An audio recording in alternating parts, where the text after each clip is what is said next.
the night, she'll be throwing the bash. I need a woman who'll treat me right. I need a woman who love to squeeze me tight. I need a woman. I need a woman tonight. I need a woman I can call my own. She got the love the blues and she'll buy me home. She'll tie me up at night and make me say when the sun comes up, we'll do it all again. I need a woman who love to squeeze me tight. I need a woman want to treat me right. I need a woman. I need a woman tonight.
Jimmy Shubert, I ended up muting you, and you have to unmute yourself. I can't unmute you. But Jimmy Schubert's joining me live There today. you go. How's that? There you go, buddy. I did that to you because, dude, it's not unique, but everybody I tell them, listen, if you make any noise, everybody can hear you. And they go, yeah, I won't say anything, and then they forget, and then we hear you, cleaning out your breakfast as the bulimic I know you are. I dated a bulimic chick once, dude. She used to eat yogurt. This was something she admitted to me. I told this story the other day.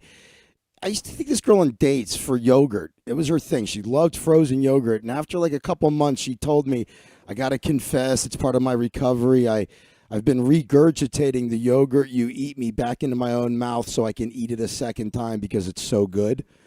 It's pretty amazing talent. She should have done the David Blaine thing. Instead of being a bulimic, she should have swallowed frogs and made those reappear. But anyway, Jimmy Schubert's no frog. He's here. How you doing, Jimmy Shubert? I'm well, my friend. How are you? I'm just happy you're here, man. Yeah, dude. It's all good. You're lucky. You just happened to catch me in the middle of a pandemic, so my schedule's wide open. Yeah, normally you wouldn't have time for me. I get it. You're a busy guy. For those of you who don't know, Jimmy Shubert, legendary stand-up comedian, actor, magician. The guy does it all. It's amazing. Growing up, all I ever wanted to be was a comedian. And I kind of was ashamed that I was a magician. I never thought it was as cool as being a comedian. And then I become friends with you, one of the greatest comedians who's ever lived, Comedy Store royalty. And you love magic. And I'm like, oh, if magic is cool to Jimmy Shubert, then fuck everybody else. That's how I felt. Well, me and you are the exact opposite. We both did magic as a kid. I freaking love magic, but it's funny. I was doing a show, and the guy said, they said, the odds of becoming a famous magician are? And I went, no, God. He goes, how many can you name? And I was like, at the time, I was like a kid. I was like, there's only like 5 guys, unless you're in magic. It's like there's guys in magic that are famous within the magic community, and then there's like mainstream guys like David Blaine and David Copperfield and the magicians everybody knows. You know what I mean? But inside, but then there's guys like my brother-in-law is Eric DeCamps. Everybody knows Eric DeCamps in the magic world, but not a famous guy. Right, exactly. There's a great example. And it's the same with comedy, actually. There's guys that are famous within the, comedy community because they're fucking, they're great comedians, but they're not like mainstream guys. But that doesn't make a difference. I mean, listen, if you're doing something that you love to do, you're successful. If you're able to make a living doing something you love to do, then you're successful. I mean, I love magic because it's diabolical. I love that someone actually thought of this. I think it was said magic is just someone spending more time on something that's actually necessary. Like they actually went and figured this out and they came up with a routine for it. It's stunning. I just, it's funny because I often attempt, are we good? Can you hear me? Yeah, you're breaking up a little bit. You started the breakup when you said that Teller was talking about magicians being people that just spent more time on something to figure it out. And I think people kind of, you kind of broke up there, but that's basically what you were saying. And yeah, it's true. It's that, spending so much time to come up, it's like a riddle. It's like solving a riddle. And, how you do? Is your connection better now? Yeah, it's much better now. Thank you. Okay, so anyway, yeah, so you said that about just spending a lot of time on something to figure it out, and then whatever was next. Well, yeah, but I'm just saying, I love the diabolicalness of it all, and then you put it in a presentation. And it's funny because I started as a magician, and in magic, they say there's never any bad audiences, there's only bad magicians. And I've actually taken that with me to comedy. I don't think there's bad audience, or I didn't think there was bad audiences, but it turns out there are. Yeah, I was going to say, whenever you hear rules like that, there's always exceptions that prove the rule for sure. I mean, that in magic, what you hear, that's true. In magic, what you hear a lot is there's no such thing as a bad trick. You could take any piece of shit trick and turn it into something great. And There's a few tricks out there. I challenge you to turn them into something great that anybody cares about. I mean, it's again, exceptions that prove the rule. But yeah, I started doing magic. It's all based on creativity, man. I mean, some people go at it, are hugely creative and you just go, wow, I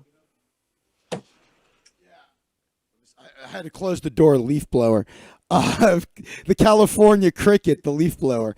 California State Birds, the helicopter. So, fuck! I just lost it because of that. Oh, well, talking about staying, like when someone's trying to figure out how to do a trick, and they just spend weeks, years, whatever it is on it to come up with that diabolical method. It's not so different from writing jokes. One of my early comedy mentors was Gene Perret, the guy. Do you know Gene? Have we ever talked about him? He used to write for Bob Hope and Phyllis Diller. He produced Three's Company. They're working on a documentary about his life right now. But he wrote a lot of books on comedy. Joey Diaz mentioned him once because Joey Diaz went through the same book I did of his, Comedy Writing Step by Step, which was like more old school monologue style joke writing. And well, that's but that's what it is, though. It is, it's just a one-way soliloquy you're having with an audience. It's a one-way conversation. It's but I love, my guy was Robert Orban. Same thing. I mean, like I told you, and it's funny because people make fun of me to this day because I would go get a couple magic tricks on the way out. I would always grab a joke book, and I would always those jokes. I would read those joke books, and so I have an older style comedy. I would say older style. I mean, it's funny if that's the older style comedy, but I also have a directness about my stand-up. So, well, you're like a hybrid because you don't just do setup punch. You do jokes, but you also camouflage those jokes in a very conversational way.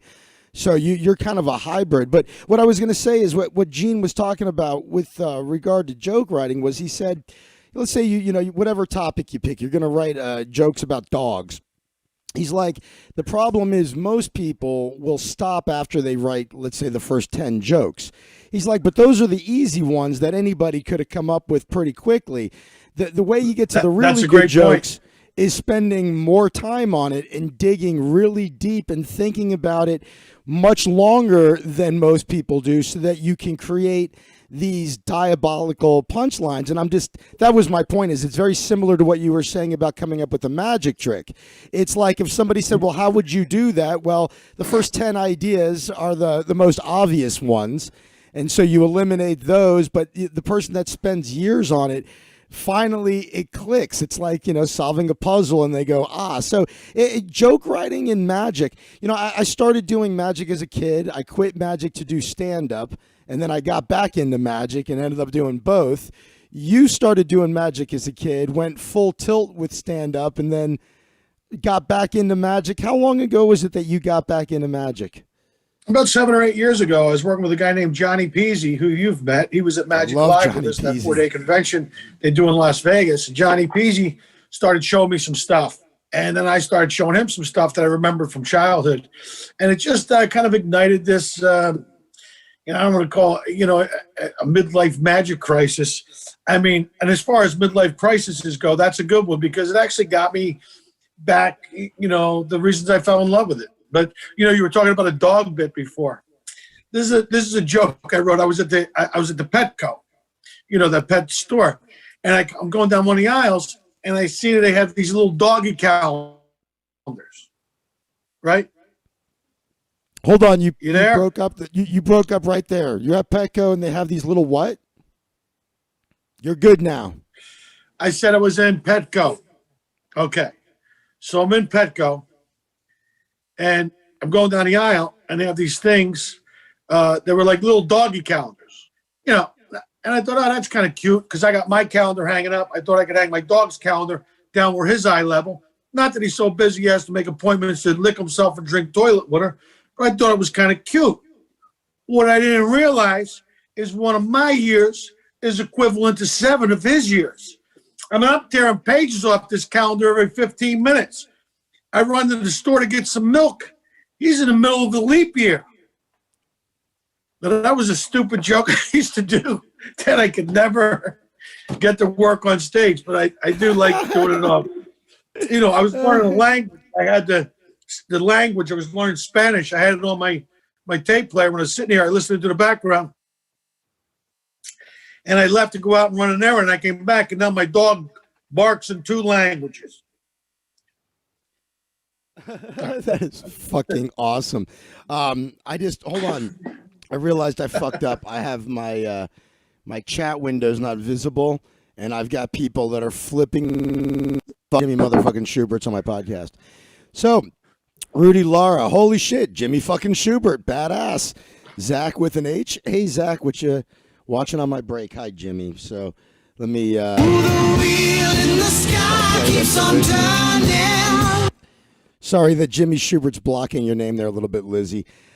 You, by the way, you can't hear the things I play, the audio of the shit I play, Jimmy, but that's Lizzie's little stinger. She likes Journey, butterflies, and puns. So I made a little video of a butterfly in a Ferris wheel in the sky.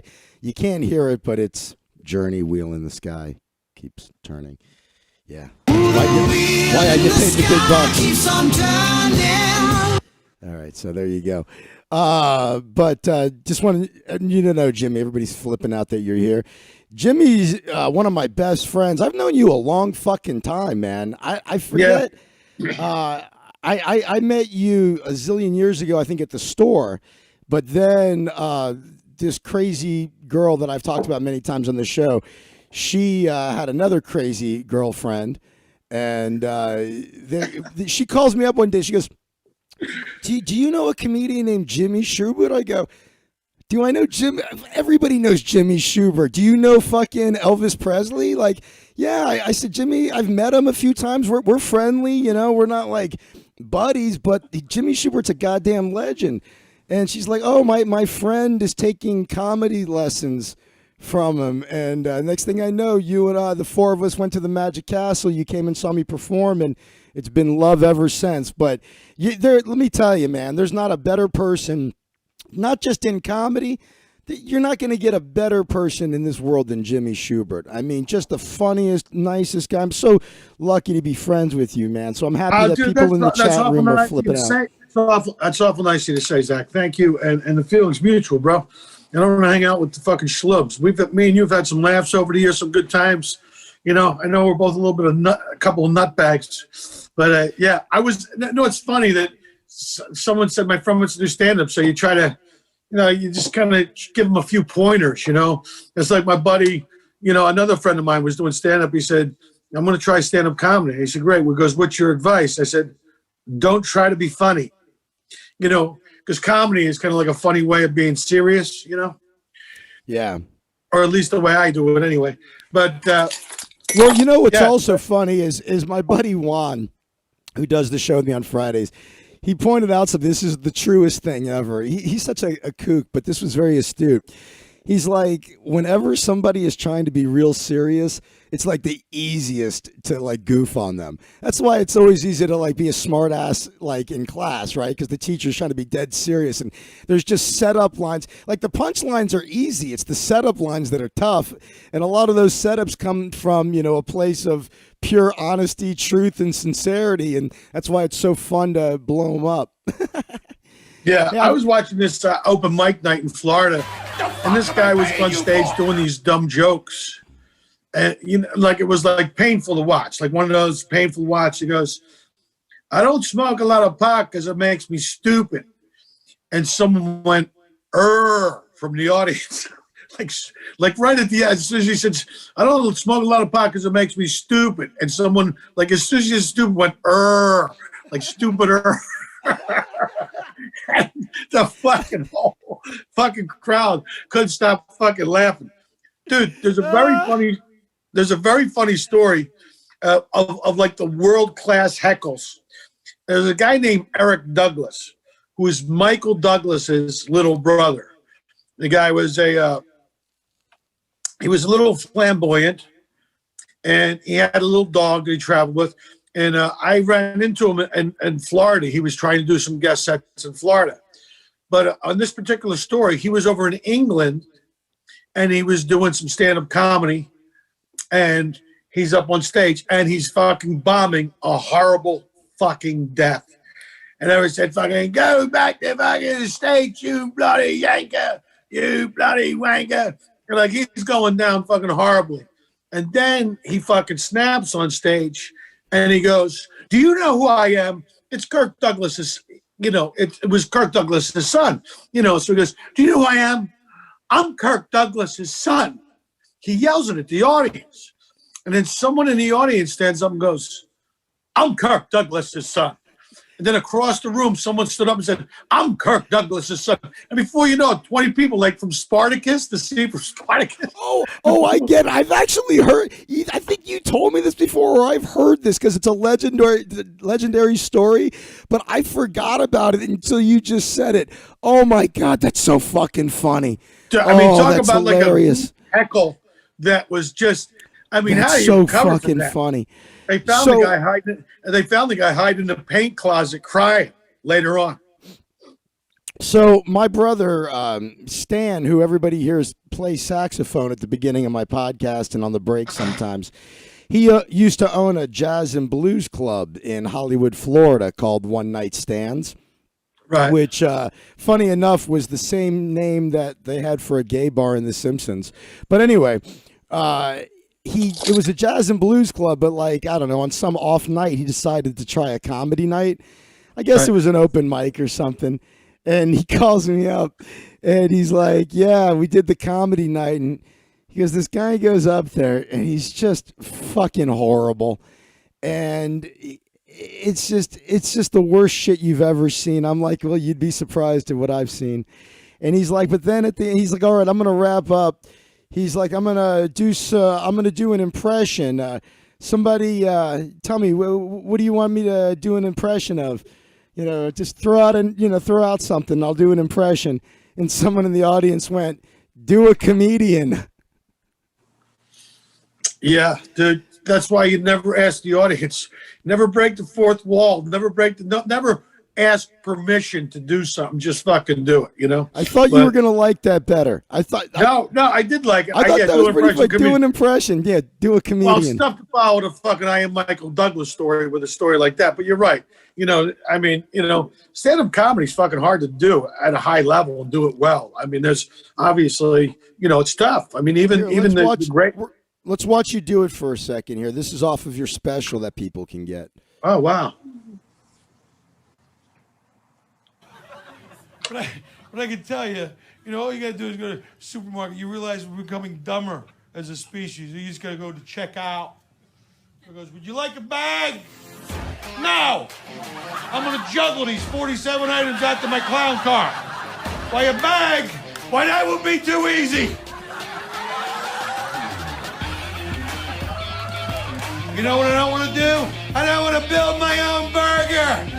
If I did, I would have stayed at home and fucking done it. I don't want to craft my own pizza. The fuck am I paying you for? What's next? A restaurant where I get to bust my own table?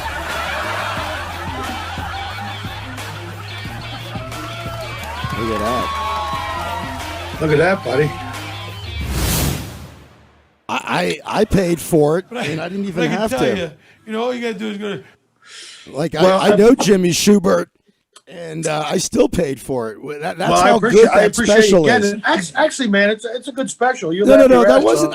Well, you weren't letting me do the commercial. That's what I was saying. That was trying to endorse you. I'm saying this special was so fucking funny that I paid for it. And look, I haven't worked since March. Actually, the last fucking really cool thing I did was the San Luis Obispo Comedy Festival, and you and I did that together, man. How much fucking fun did we have up there, San Luis Obispo? Bro. It was crazy. Right before we didn't know that. We didn't know at the time that was the last thing we were going to get to do for a while. Well, dude, right after I did St. Louis Obispo, I had to fly to South Korea. I flew to South Korea on March 2nd to the 9th. I was over there working on the show called Drama World. Season 2. I'd done the first season, and so they brought me back for season 2, and so I had to fly to South Korea in the middle of a fucking global pandemic. I mean, it was really because fucking nuts like that. I was just had my goggles on, I had a mask on, I had gloves on. I wasn't catching the COVID. You know what I mean? Well, okay, so and then I flew back and then I drove us up to San Luis Obispo for the festival, and you were already worried about COVID, and this was the last weekend of February, and at this point I was like, I thought you were fucking nuts. I'm like, why are you so worried about this fucking Corona COVID shit? And you're like, dude, I'm going to South Korea. I'm going to fucking ground zero. And I'm like, dude, this is like swine flu and all those other fucking things. You got nothing to worry about. And then we do the festival, and I had to come back early to do a corporate gig for Apple, and you had to come back early to fly to this thing in South Korea. And while we're driving back, you're checking your phone. You're like, oh, okay, I could finally relax. My Amazon package is there. I got my gloves. I got my goggles. I got my, I'm gonna wipe down everything. I'm not gonna touch a thing. I'm like, what the fuck is with it? And I'm goofing on you from San Luis Obispo back to Studio City, and then 2 weeks later, the fucking end of the world happens. I'm like, well, I guess Jimmy was right. But I mean, I was at that late. I mean, that was the last weekend of February. I still thought you were crazy. And most people did. Nobody was at that comedy festival was talking about COVID. There was not even any jokes about COVID. Not in San Luis Obispo, but I mean, I was flying to South Korea, and I had done, I've been paying attention to it. I've been hearing about it. I've been hearing about it for a while. And so I was, I didn't know that it was going to release a global pandemic, but I certainly didn't want to fucking get this thing. And, and I was lucky. I had a mask on. I kind of quarantined. I mean, so everybody on the film set was wearing masks and had gloves and was doing the hand sanitizer. The people weren't wearing gloves. So, everybody was extra careful. So, but then I came back. My point was just how weird, like how I thought you were a kook.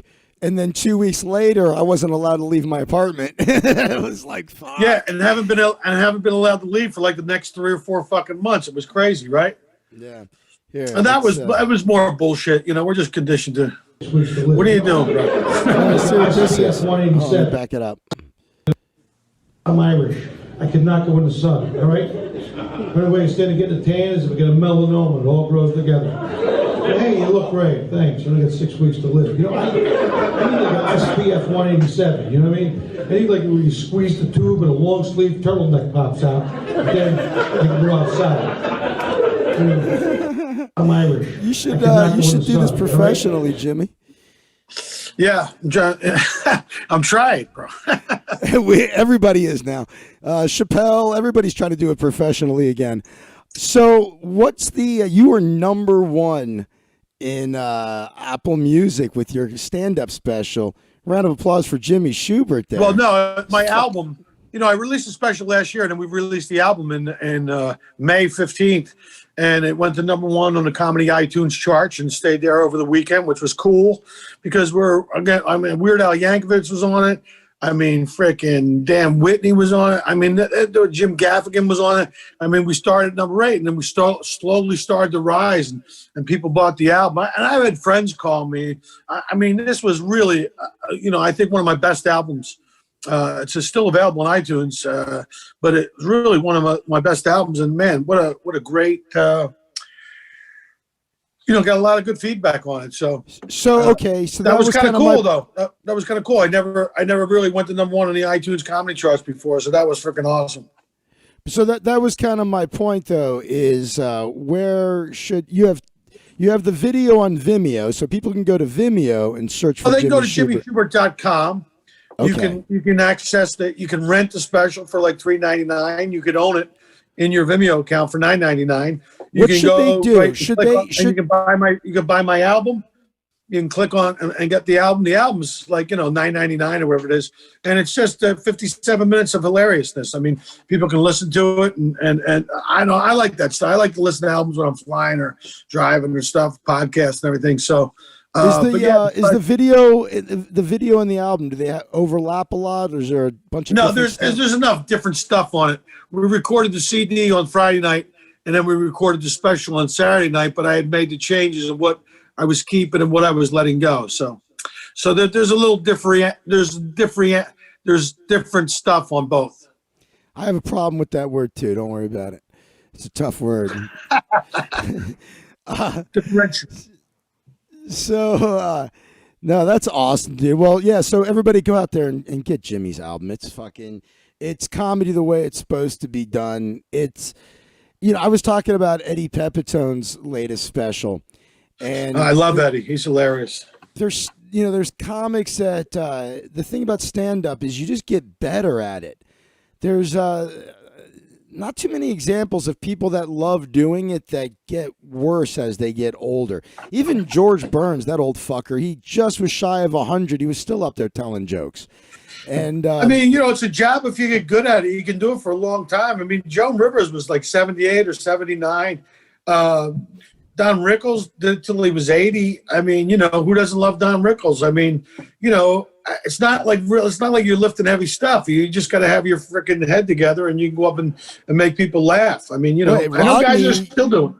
Rodney was like in his 50s before he even really broke. Rodney didn't get his break till he was 49. He was working under the name of Jackie Roy back in the day, but then he got married and had kids and let it go, and then he went and became a paint salesman for a number of years so he could pay the bills. And then he kind of came back and reinvented himself as Rodney Dangerfield. But the thing with Rodney it's great that he never stopped writing. He had copybooks and copybooks full of material. I mean, the guy he did like 17 Tonight shows. It's like, when he popped, man. But he had all that material that he could just do. It was great. My point with even bringing up Eddie Pepitone was his special was great, but I'm watching and I'm going, this is a guy that's been doing this forever, and I don't know if he's ever even put out a special before, and it's truly special because it's not something he's doing every couple of years. A lot of youngins probably don't know who Eddie Pepitone is, but you watch it and you go, this guy's a fucking on another level. Same thing with you, man. You watch Jimmy Shubert in any lineup and you go, you're at the Comedy Store and it's just a murderer's row of comedians. Then Jimmy Shubert goes up and it's like, oh, this is comedy with actual humor in it. It's like, it's a totally different level. You go, what the fuck am I watching? This is what comes from a guy that's been doing it so long, that has one goal, which is just to make people laugh as hard as you can. There's no agenda except laughter with you. There's no long build-ups. You hit the stage and you just rape the audience with laughter and then leave. It's fucking awesome, dude. You're the greatest. Thank you, bro. It's like a fucking ego massage parlor in here all of a sudden. Well, people should know, man, like that. I want them to see your special so they go, oh, there's 20 minutes of comedy before you say hello to the audience. I mean, that's true. Bennington pointed that out. You were interviewed by Ron Bennington, one of my favorite people, whom I've never met or spoken to, but I've been a fan of since I was a kid. Ronnie's the real deal, man. And yeah, I used to listen to Ron and Ron growing up in Florida, so I've been a Ron Bennington fan forever. But that was one of the things he said when he interviewed you. He's like, dude, you're up there 20 minutes, and then you finally go, by the way, how's everybody doing? Hello. And it's like, oh, yeah, he never even introduced himself until after he murdered us for 20 minutes. Yeah. You're in the well, you will probably, we're not sure yet. You might be in the documentary. No, I am in the documentary. I know somebody who saw all 5 episodes of the documentary, The Comedy Store. I make an appearance in episode 3. It's called The Wild Bunch, obviously in regards to me touring. I mean, literally, that's how I got started in comedy. I mean, I was a doorman at the Comedy Store. I was working there doing spots. And then I got invited to be part of Sam Kinison and the Outlaws of Comedy. And Sam Kinison came and watched me. There was a place called Chrissy Francis Hollywood Comedy Room. And he came and saw me. It was a late night spot, like 12:30, 1 o'clock. And they all snuck in and watched me perform. And then they invited me to be part of the Outlaws of Comedy. And so I did, which was awesome. And and wound up touring with Sam for the next 5 years. Sam was a friend. Sam was a mentor. And it just I was a kid when I hooked up with these guys. I mean, I was like, touring the country with one of the most controversial comedians at the time, and you're on a giant bus tour. And it was before, like, it was as close as you could be to a rock and roll band without playing an instrument. I mean, I worked with them for like 3 weeks in a row at the Dunes in Las Vegas. I mean, man, talk about, I'm lucky to be alive, to tell you the truth. I mean, Sam was, he was definitely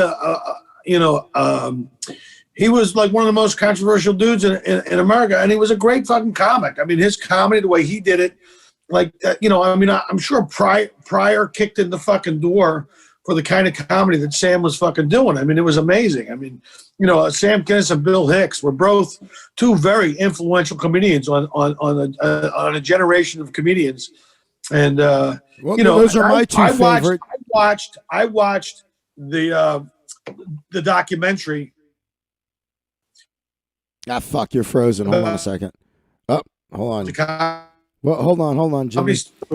Hold on, Jimmy. You were doing great, and then you froze. Give it a second. I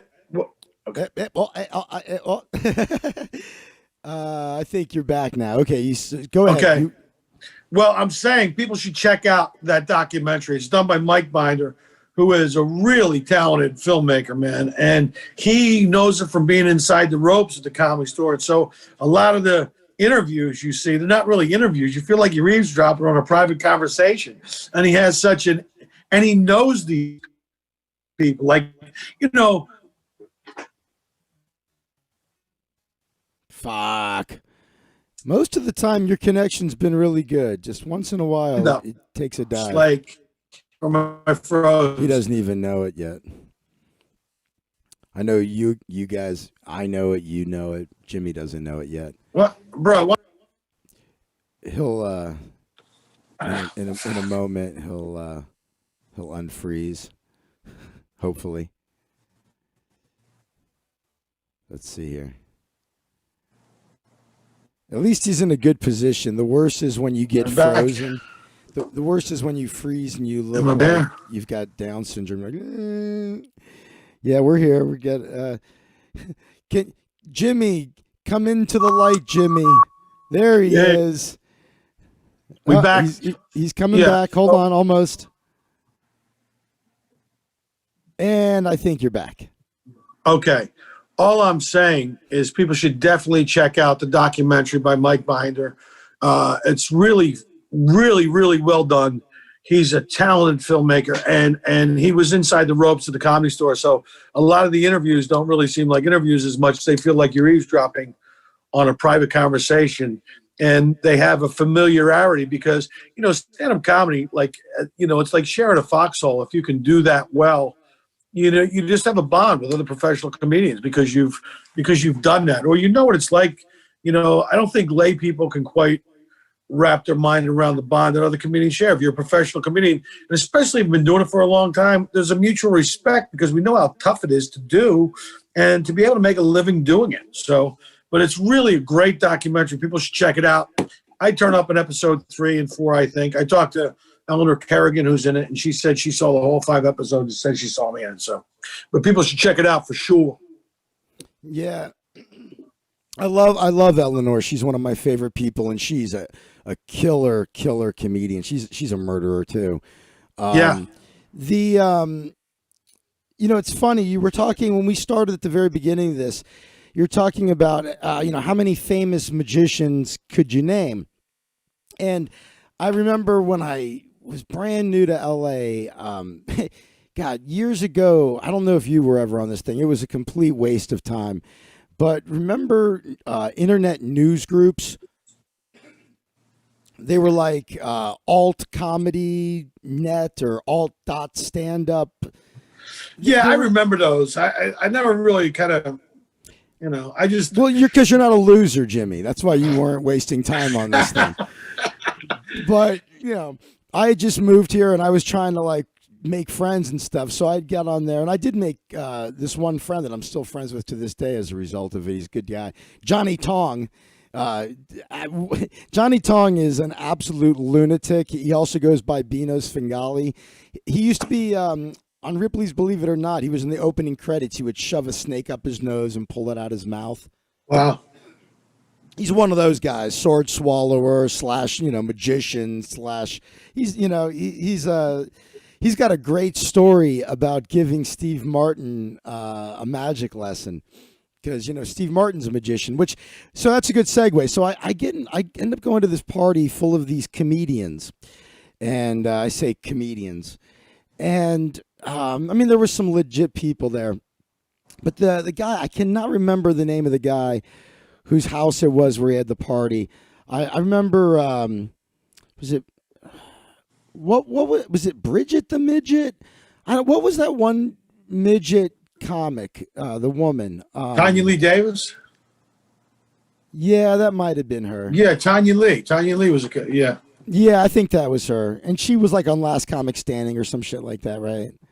Anyway, she was there, so there was a couple legit comedians, and anyway, this guy found out that because they only knew that I did stand up, and he started talking about magic. I said, yeah, I just joined the Magic Castle, and this guy was like really condescending toward the idea of me doing magic, and he was like, well, how many famous magicians could you name? I said, well, there's Johnny Carson. He's like, what do you mean? I said, well, he was the president of the Magic Castle.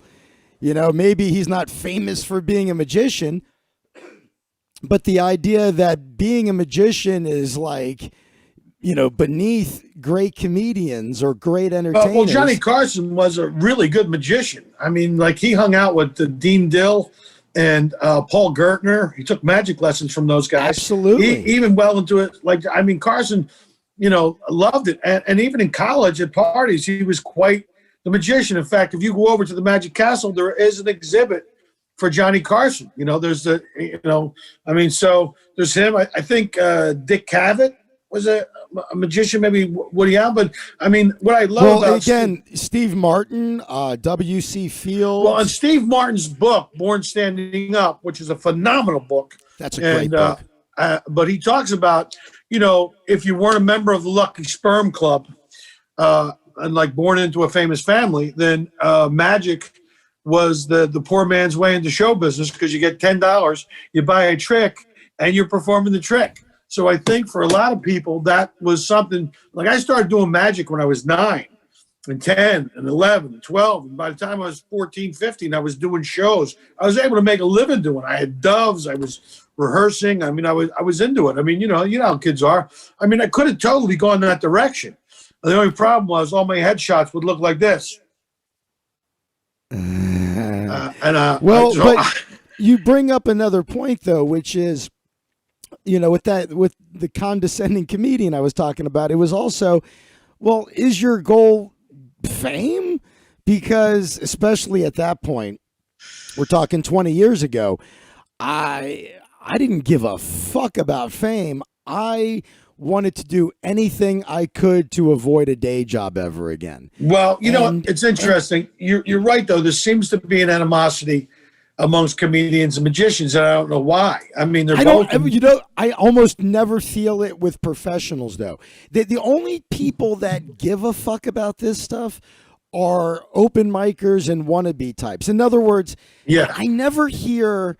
You're never going to hear Doug Stanhope talk shit about Carrot Top. I can't imagine that. Doug Stanhope doesn't give a fuck about Carrot Top. Yet every open mic comedian, their de facto guy to goof on, is a guy that's a multimillionaire who's very unique, and by all accounts from anybody I know who knows him says he's the nicest guy in the world. No, there's no question. I know Carrot Top for fucking 25 years, and he's always been the nicest human being on the planet. And furthermore, if you could switch places with him, you would. He's a multimillionaire and has like a real, what a smart move. That guy was lugging his shit all over the country, and he just said, you know what? Why don't I do a residency in Vegas so I don't have to lug my stuff everywhere and the audience can come see me? So I'm sure he's very wealthy, and he gets to perform, and he doesn't have to jump on an airplane, and he probably enjoys his life there in Vegas. So, like people would switch for them in a minute. There's a lot of ways to accomplish your goal, which is to make people laugh. I mean, look at Gallagher. Look at Rip. Look at Otto and George. Otto and George. I mean, there's a lot of ways to accomplish. And you're right. Anybody who's a professional, like I have respect for magicians because I know how tough it is to become a great one. There's so much work and discipline that goes into that craft. And and only and if comedians put that same dedication and practice into their craft, it would be amazing. But what are you gonna do? But so my point with this guy was like, this guy wasn't making any money. He was, living with a woman who had a job, and he's calling himself a comedian, but he wasn't on the road. He wasn't doing anything. Meanwhile, I'm making really good money doing corporate events. Yeah. It's like, okay, dude, it was just it was a funny thing that it was like, it's not all about fame. Sorry to interrupt your phone call there.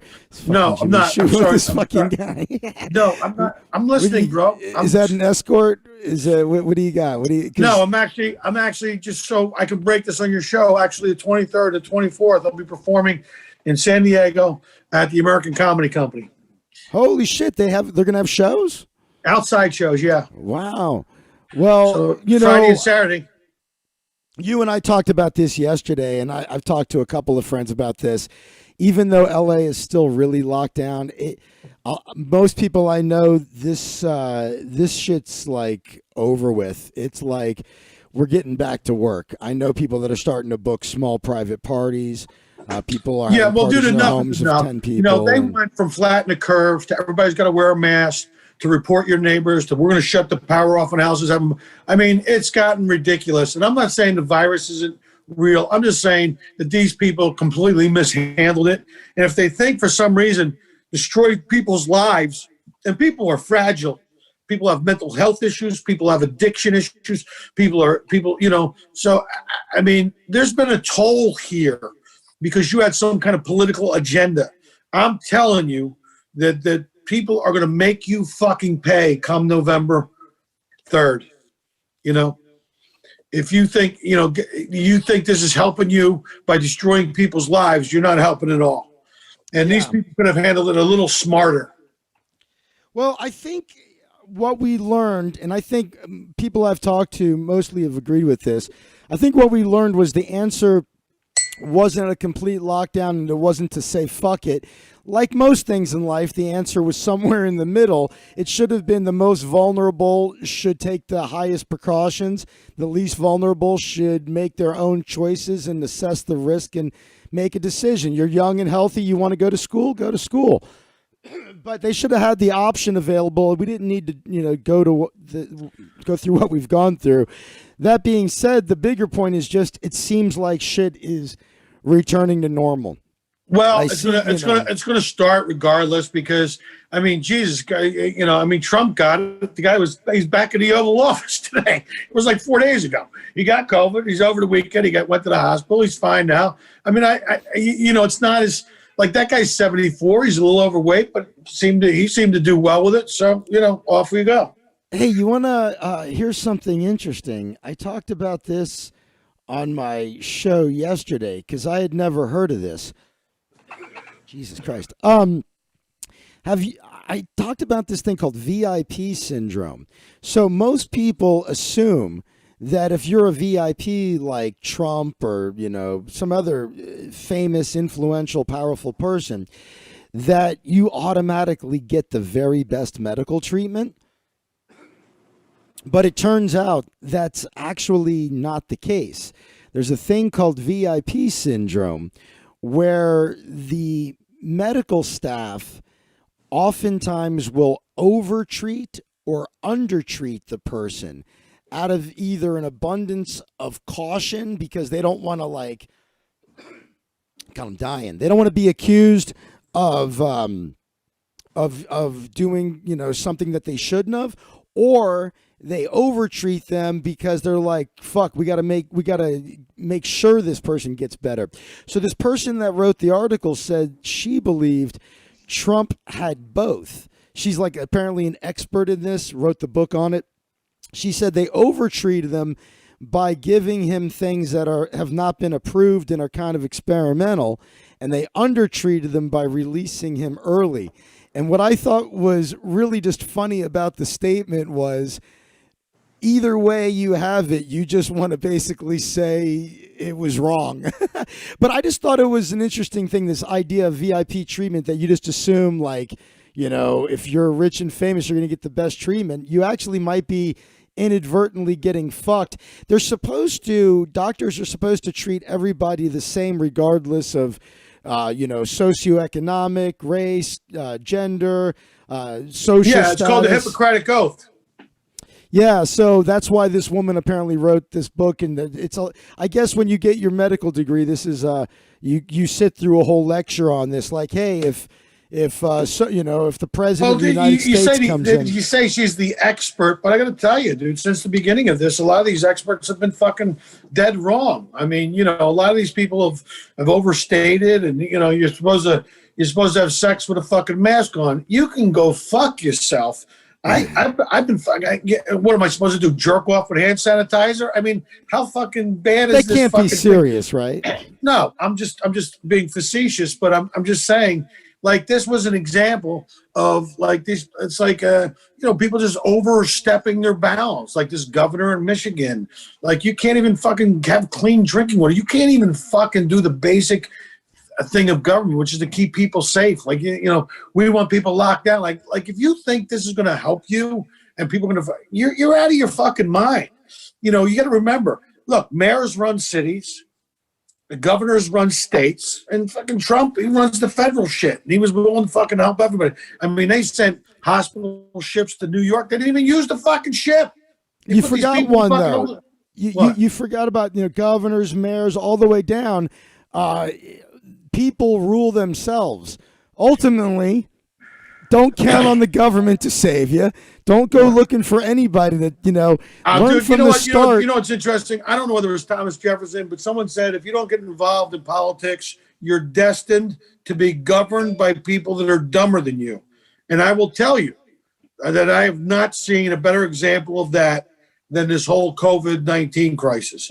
And I like my COVID like I like my women, 19 and easy to spread. Now listen, here's the thing. Come on, let's do some jokes. Let's not get crazy. Go ahead. Yeah, I was thinking. Okay, well, here, I got an idea. Hold on a second here. I wish this would, I hate the autoplay here. Let's see what Jimmy's talking about here. They have technology in the bathrooms now, the public restrooms. Really? Do you need it? The technology in there? They said it saves water. I go, no, it doesn't save water. You walk into public restrooms, close the door, all the toilets flush. You walk over to the stall, close the door, the toilet flushes. You sit down and take a shit, the toilet flushes. Is there anything more annoying than taking a shit with wet balls? All of a sudden, my testicles are an episode of Deadliest Catch. All right? I'm trying to relax and launch a sewer pickle, for Christ's sakes. All right? But I'm in a public restroom, and the guy in the next stall's talking on his phone. What kind of sociopath does that? Huh? You can't find 10 minutes to take a shit like a normal person? You're just talking while how busy are you? I have no idea how the guy's pulling it off. The noise is coming out of this guy's ass. It sounded like a homicide was being committed in the next... I couldn't take it. I finally yelled hey! Chew your food, will you? Chew your food, you animal.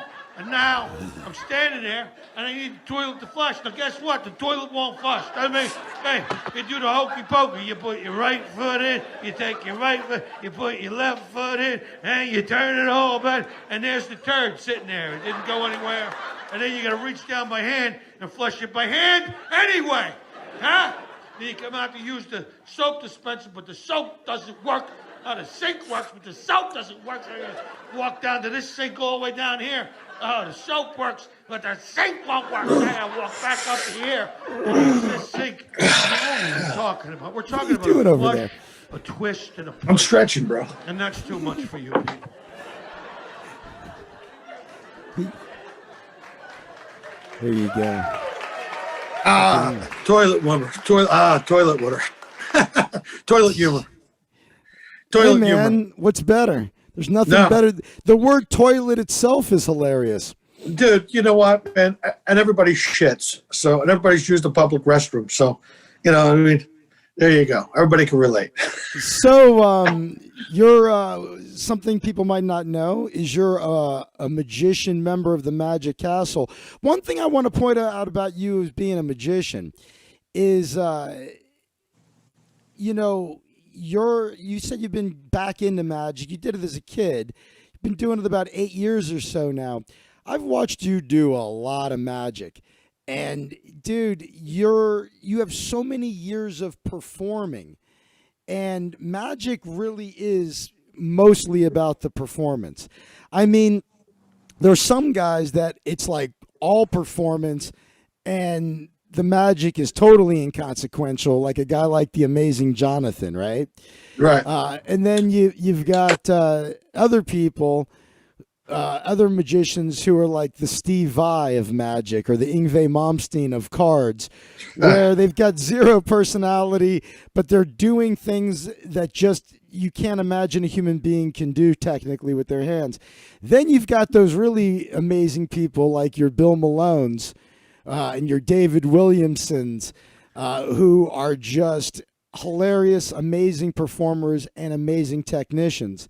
Yeah. And but you have so many years of performing, and you've got good chops. When you handle a deck of cards, what's great about you is everything you do. Like, it would be odd with your mannerisms and stuff if you suddenly were like Lance Burton and being elegant. So the way you handle everything, you know, I remember once you called me up and you said, "Hey, Zach, I bought some parasols."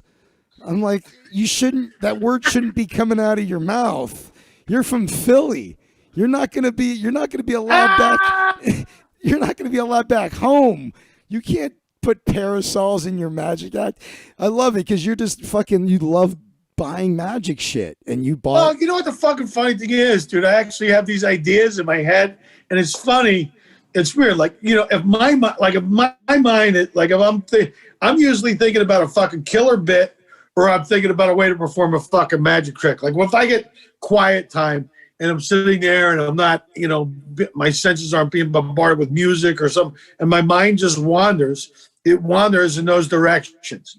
And I find myself sitting there for like 15 minutes sometimes just lost in thought about the way to perform something. And I thought, you know, because who knows, you know, at some point, if you did that, because it's so not like me, I think that would blow people away that I come out and open a fucking show with some magic and then start doing a parasol production while I'm singing Dancing in the Rain or something. I know. I need my fucking head exam. I know, it's retarded. But So, I don't know if we talked about it or not, but when we did San Luis, that slow comedy festival, I was doing that magic trick I do with the silk to egg, and then you told me to crack the egg in somebody's beer. yeah, Remember? And then I did that, and I got the guy a new beer, and it was a very odd moment, and I was like, I wish Jimmy was here to watch that, because I think it was a better idea in theory. And I'm like, this is the parasol guy. Why am I cracking eggs in people's beers? no, I mean, you did it. You go, and then of course, if someone catches you, and you go, let me borrow this, and just crack a beer in his fucking egg. I mean, dude, come on, that's fucking funny. No, it was fun. We had a good time. But so, Or what you do is you take a glass with a false with no bottom on it, put it in some guy's hand, crack the egg in that, and take the glass off. And he's got a handful of fucking egg, and then he chases you down and wipes on your jacket. Who knows? the dry cleaner wants to know why I'm there weekly getting my jacket cleaned from egg. Yeah. No, you know, but it's just like, a lot of comedians do other stuff. I mean, Chris Porter is a killer guitar player and a singer. I mean, he does other stuff. I mean, creative people are creative not just in one area of their life. You know, it's like, I mean, Mark Maron's a great guitar player as well, and Bill Burr plays the drums, and people do other stuff. People Bill do Burr other flies things. a helicopter. That's really cool. But but going back to you doing magic though, the thing is, with so many magicians, they just don't have those performing chops. I mean, few people have the performing chops and stage time of a Jimmy Shubert. And so when you do magic, the simplest things you do, I mean, not that the tricks are simple, but just little things, mannerisms, lines that you just throw away. Here's the move. I'm getting ready to do the move. There's the move. Well, my favorite was, when I would see you, you'd go, all right, now you do the fucking move. And then you do the fucking move. I'm like, that's Jimmy's abracadabra, is then I do the fucking move. No, but it was part of, I was doing, what's his name? It was like a 3-card Monty. It was a stand-up Monty. But it's the was it John Cornelius? What's this guy's name that does that? Harrison It's called, Greenbaum? No, it's shoot, man. He's an amazing magician. He does a lot of the ring stuff.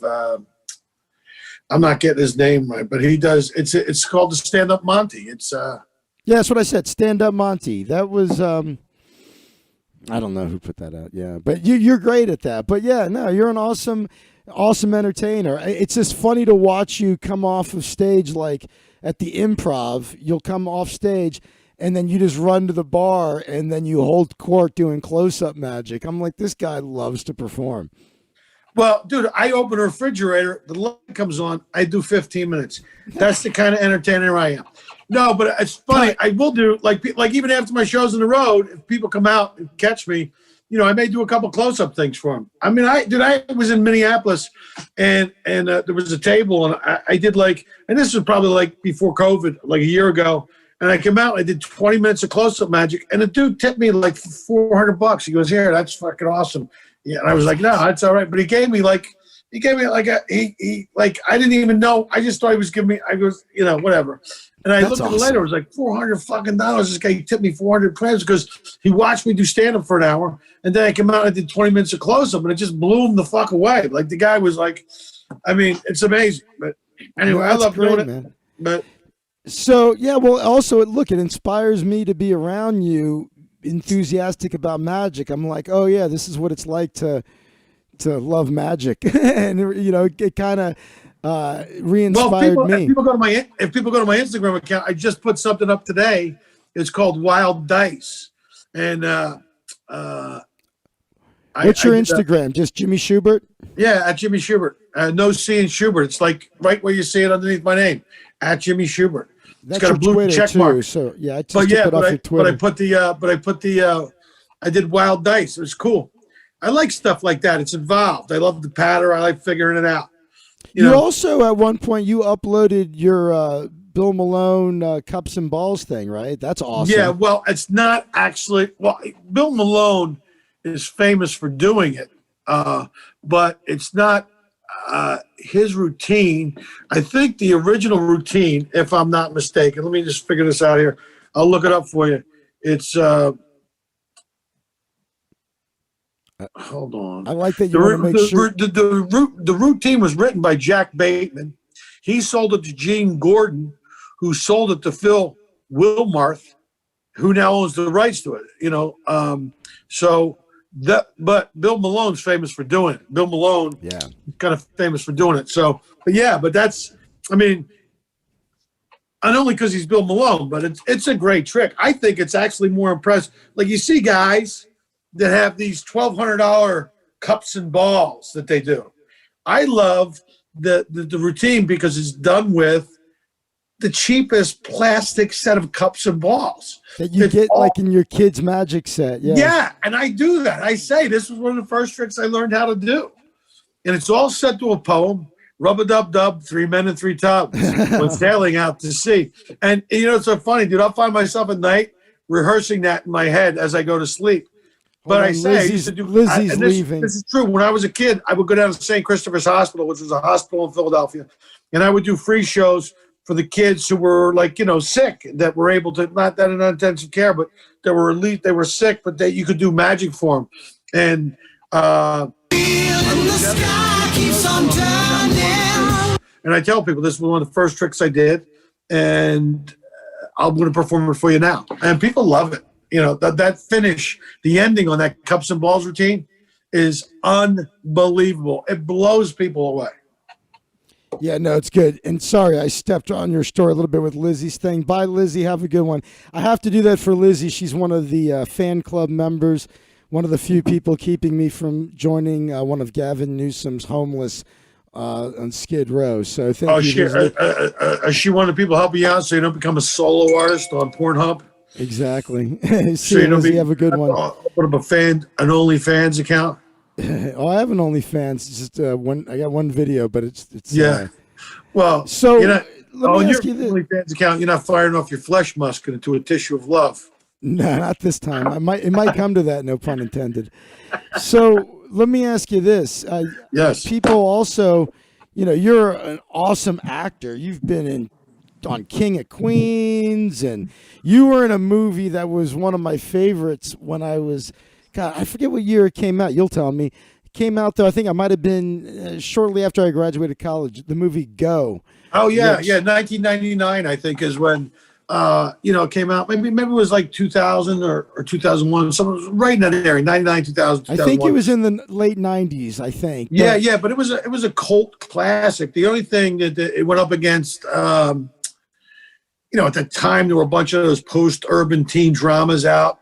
And it was also it went up against The Matrix. But, it was a great movie and a killer cast. Katie Holmes is in it. Sarah Polley's in it. Jay Moore's in it. Scott Wolf's in it. Screaming Freeman, the guy who played the Dane in Miller's Crossing, is in it. Bill Fichtner is in it. Yeah, it's a killer. And Timothy Oxlefan is also in it. He's going on to do some great stuff as well. But he's it's a killer movie. Go. Where the fuck? Where did you fucking go? I was listening to you, but I was trying to find my copy of Go because I owned it on DVD before you and I ever became friends, and I was trying to find it, but I was having trouble finding it, but I found this. Great. This is Jimmy Shubert, Alive and Kicking. That's my other special that I did. Yeah, man. This is fucking great, man, and it's even signed by you. Wow, look at that. There's two discs in here. Well, so, yeah, because one's a CD still get and one's this too? No, because one's a CD and they're from two different shows. One's a CD and one is my special. And I just made it a 2-disc set. I sell them for I sell them for $20 on the road. Like people will buy those, because there's a CD in it from a different show.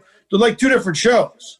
And I believe, you sell it? If my name is going on some, I want to give people, quality. I want to give them quality for the buck. I mean, it's the special's killer and the CD is great. So I was able to use both two different shows and give people some value for the dollar. You still sell those on the road? Well, no, now I sell cards that have a code on it. So you can download my latest special. Okay. So but this one's done. So I got a collectible. That's all I'm trying to get at. I've got a collectible. Yes, you got a collectible. What do you like? What do you like the best? Acting, comedy, magic, masturbating? What's your favorite thing? It's interesting. Acting challenges you in another way than say stand up, because in stand up you're playing to the back of the room, but in acting you have to realize that every little thing you do, so you're not really playing to the back of the room. So you have to shut all the engines off, because you could just make it look like film catches thought. Like you go, what, there's moments in between stuff and film actually registers thought. So sometimes I think that you have to be a little more internal, whereas stand-up is you're loud and you're external, and magic is just a combination of everything. I mean, these are just, unfortunately, all three things have been canceled during the pandemic. So my ability to make a living has been greatly reduced, although we are starting to get back to it. I like magic because personally magic is great, but I also love stand-up. I don't say that I love either one of those. I mean, obviously I'm a stand-up comedian and I love that. And I love crafting bits that just absolutely murder a room. But then again, I also love the intimacy of close-up magic. I love blowing people's minds, and I love watching the magic happen in their hands. And so For different reasons, I love all three. The problem with acting is you do something, and then it's a year before everybody gets to see it because they have to do all the editing and all the, post-production on film. I'm actually in a film that I did called Puppy Love, which is actually on the festival circuit. It just premiered in Germany at a festival there. It's actually in Spain now. It's called Puppy Love. It's with Hopper Penn, Michael Madsen, Roseanne Arquette, Wayne Newton's in it. Cowboy Cerrone from the UFC is in it. And cool. Also Hopper Penn is the star. And the female lead just won an award for her acting in it in Germany. So it's actually got some, it's getting some panache on. So it'll probably be here in the States, and hopefully people will see it soon. I play, my scenes kind of frame the whole movie. They go into these little stories and it comes back, and then goes into stories and comes back. And so, look, I'm just happy to have stuff coming out in the middle of a pandemic. I like that. I like being able to. My album went to #1 in the pandemic, and then they got this movie coming out, and a lot of stuff's being shot in Atlanta right now. A lot of stuff. A lot of the stuff that I would be auditioning for is being cast locally in Atlanta. So, that's like become Hollywood South. So a lot of people are making a move to that part of the country because they're back shooting, and people out here can't even audition unless you're auditioning over Zoom. So it's weird, man. It's just, this has kind of changed everything for everybody. I mean, a lot of little things like, commercial real estate get out of commercial real estate buildings because companies aren't going to have offices anymore. If everybody's working from home and doing Zoom calls and being as productive as they are in the office, then why are we paying rent for this big office? That's going to go away. I mean, a lot of things are changing, So what's gotten you laid the most? Acting, comedy, or magic? That's a good question. I think people think the magic gets you laid, but magic doesn't get you laid. People like somebody who's funny. That's probably. I think probably that probably has helped my helped my cause. But I also have I'm also a pretty good conversationalist. I don't know. I mean, now you're getting older. It's not something that it's over the years it was probably stand-up comedy. Yeah. Nice. Well, that's your main thing is stand-up comedy. So yeah, that's what you're doing the most. Yeah. Well, close-up magic has changed too. I mean, like, who's going to pick a card now? Pick a card. Who else has touched those cards? I don't have my rubber glove. See, that's the thing. I have buddies that I've talked to that are starting to do close-up magic at parties of they said there's about 10 people there. One buddy said there was 8. Yeah. And he said he got there. Their party was in the backyard. Nobody was wearing masks. Nobody gave a shit. He had people pick cards and put them back, and yeah, I mean, look, I think most people are fucking done, man. I think most people are like, oh yeah, because he said before he got there, he's like, should I wear a mask? He's like, listen, 2 of the people here already got COVID and got over it. They're from different countries. He's like, nobody cares, and he's like, okay. I think a lot of people are just tapping out, man. Well, I think exactly, but I find it. It's what is it exactly? I mean, what you say you don't feel good for a couple, bad for a couple days. I mean, granted, New York got hit hardest, but I don't think people really took it seriously. They weren't, and so, it's a shame. Some people died, or what did you say? The average median age of the person who died during COVID was 82 and had 2 or 3 other pre-existing conditions. I mean, not that that's, believe me, the graveyards are filled with irreplaceable people in people's lives, but I think most people think that they understand more about it now than they did, 4 or 5 months ago, and so the treatments are better. There's some experimental stuff I'll tell you. But what's interesting, Zach? I went to India with Russell Peters last October, and I went to see a travel doctor. I had to get shots. I had to get a pneumonia shot, I had to get a yellow fever shot, and some other shots. And then they gave me the malaria medication, hydroxychloroquine, and they gave me a Z-Pack, and they gave me Tamiflu, and I have zinc for my vitamins. I take zinc, and it's weird because actually, if I get sick, I got Tamiflu and I got hydroxychloroquine and azithromycin in combination. They said that actually. So, God forbid anything happens, I get sick and I don't feel well. I got the thing sitting in my cabinet. Little known fact, the Z-Pack was named after me. Is that right? The Zach Pack. Yeah, after my package. No, the Zach Pack. That's what girls ask for. A lot of girls I just go, want "Will you to give know me-" something. I want you to know something. You can't hear it because of the audio thing on Zoom. You just can't hear the audio I play.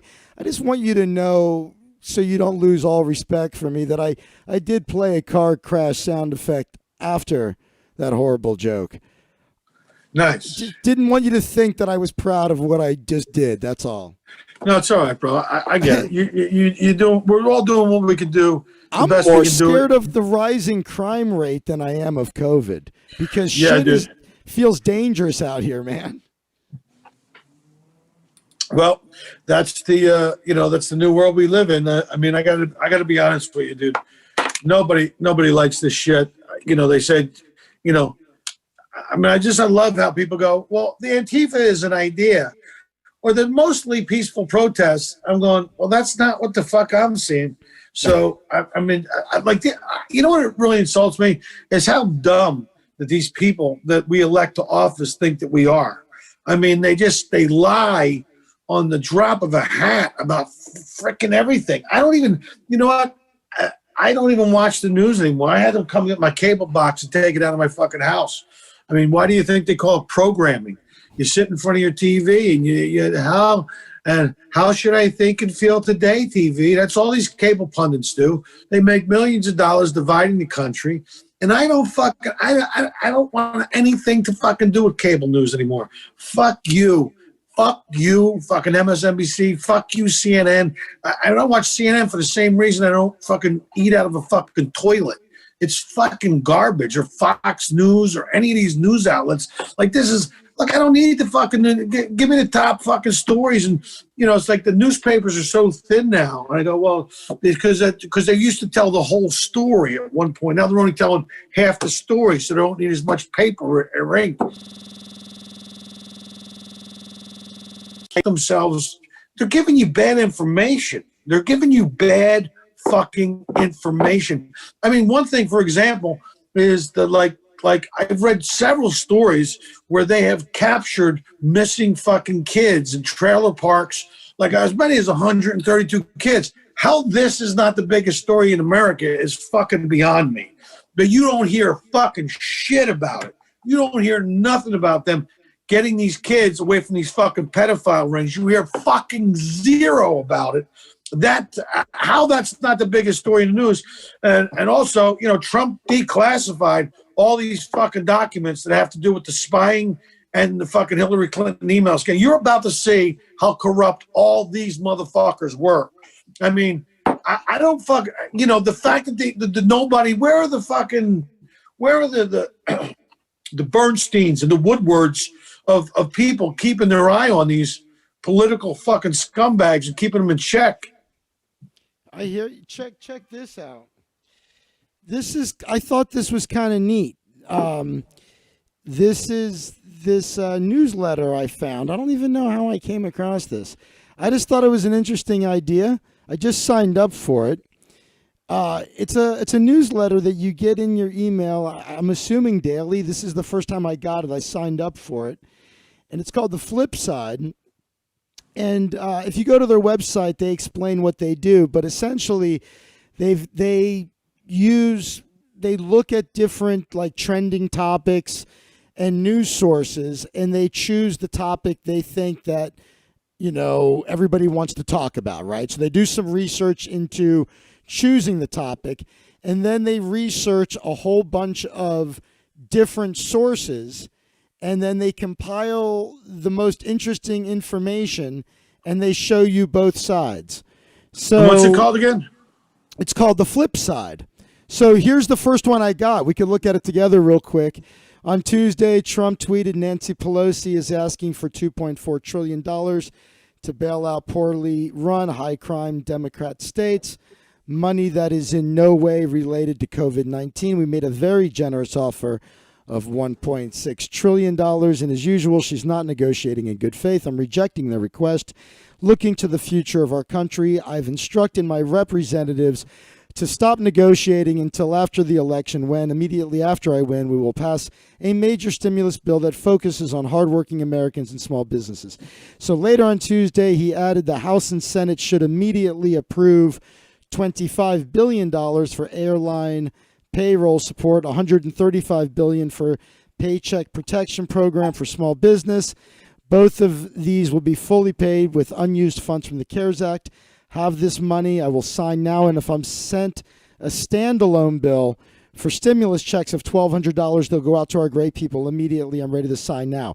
So this is what the newsletter does. It says, from the right criticizes Pelosi for refusing to compromise and is divided about preferred stimulus measures. From the left, they criticize Trump for refusing to compromise and supports a large stimulus bill.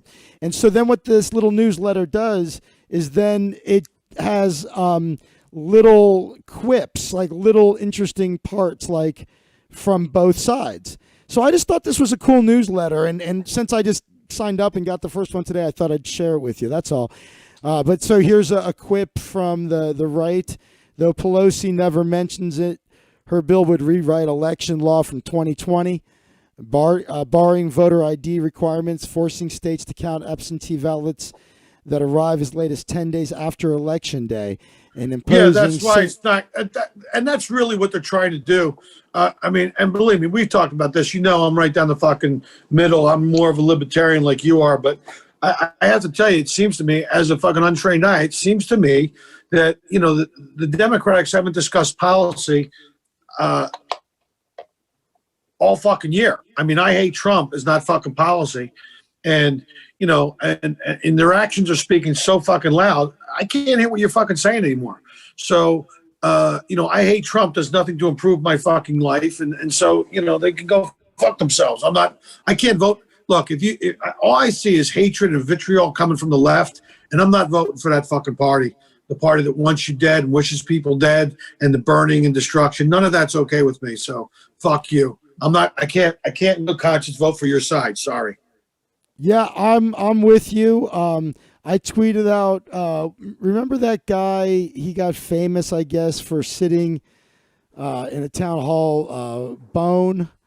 What was his name? I just retweeted something by him today. Huh. You don't know what I'm talking about? Yeah, he asked a question in a town hall or some shit. Yeah, that guy. Anyway, he basically said he's voting for Joe. Well, not basically. He said, I'm voting for Joe Jorgensen because I can't vote for either one of them. And that's my plan right now. I mean, I'm voting. I think I'm probably going to vote. I got my ballot, by the way. I just got it. I haven't filled it out yet. I just dropped my ballot off today, bro. I dropped it off at the library. I voted already. I got it in. I'm probably going to vote just straight libertarian all the way down, I think. Well, the LA ballot doesn't give you those opportunities to do that. I mean, you know, really, that's a wasted vote because those guys aren't even going to come fucking close, number one. Yep. And so, to me, it's about the lesser of the two evils, obviously. And, you know, before this fucking COVID hit, I was having one of the best years of my life. The economy was humming. So I'm going to vote for the guy who fucking got it there, number one. And the other guy has been in government for 47 years and hasn't done really shit. I mean, what fucking thing could you name that Joe Biden does? I mean, I'm not giving my fucking keys to the kingdom. I'm not giving the guy who's going to have the fucking nuclear codes. And Mr. fucking Magoo doesn't know whether it's 1978 or fucking Tuesday. So, you know, for me, it's a battle for the soul of the fucking country. And I'm going the other way, bro. I'm sorry. I hear mean, you. know, and believe me, you're talking to a guy. I mean, you know, you listen to my early comment. I was a very liberal fucking guy.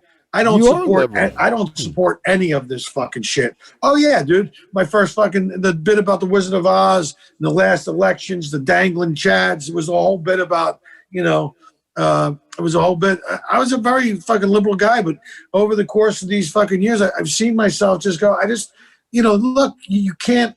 I mean, look, you know, that people think stuff is free. Nothing's free. Someone's fucking paying for it. You know, I don't know. I just can't, I want to fucking live in the America I fucking grew up in this fucking 70s and in the fucking early 80s. It was fucking awesome, dude. I don't know. Yeah, you I don't know got what the that fuck. right. I don't know what the fuck people have turned into. And, I mean, we're talking about fucking biology here, man. Fucking biology. It's so funny. One of the funniest things I saw, there's a fucking shirt. It's an LGBTQ shirt, and they sell it in 2 sizes, male or female. I mean, like what? Talk about fucking hypocrisy. Look, I get it. You could do whatever the fuck you want. It's like, why do you got to jam? Like, it's funny. Like, if I want to become a vegetarian, I become a vegetarian and I don't eat meat. I don't then jump down everybody else's throat and make you become a fucking vegetarian because I'm a vegetarian. You know what I mean? If I want to own a gun, I own a gun. Or if I don't want to own a gun, I don't own a gun. But then I don't run around telling everybody why they shouldn't own guns. I mean, it's just a fucking personal decision. Why does it fucking go? Why is it always got to be like you got to jam your fucking ideology down my fucking throat? Why can't you just be a vegetarian and be fucking cool with that? Why do I go out for a fucking cheeseburger and I got to get an hour lecture about fucking eating red meat because you've made a decision in your life? This is what it's come down to. It's like, shut your fucking mouth and mind your own fucking business. You want to do something, do it. I'll tell you something else too. Is, when I was a little kid, I remember my grandparents came over to the house and babysat us so my mom and dad could go vote. And then my dad and my mom came back because my grandparents were living. As my grandparents were, I said, "Who are you voting for?" And they said, "None of your business." And they walked out of the fucking house. And that's exactly the way it should be. It's none of your fucking business. I don't need you to remind me to fucking vote. I'm going to vote. I don't need you doing a stupid fucking sketch about voting. You ham and egger.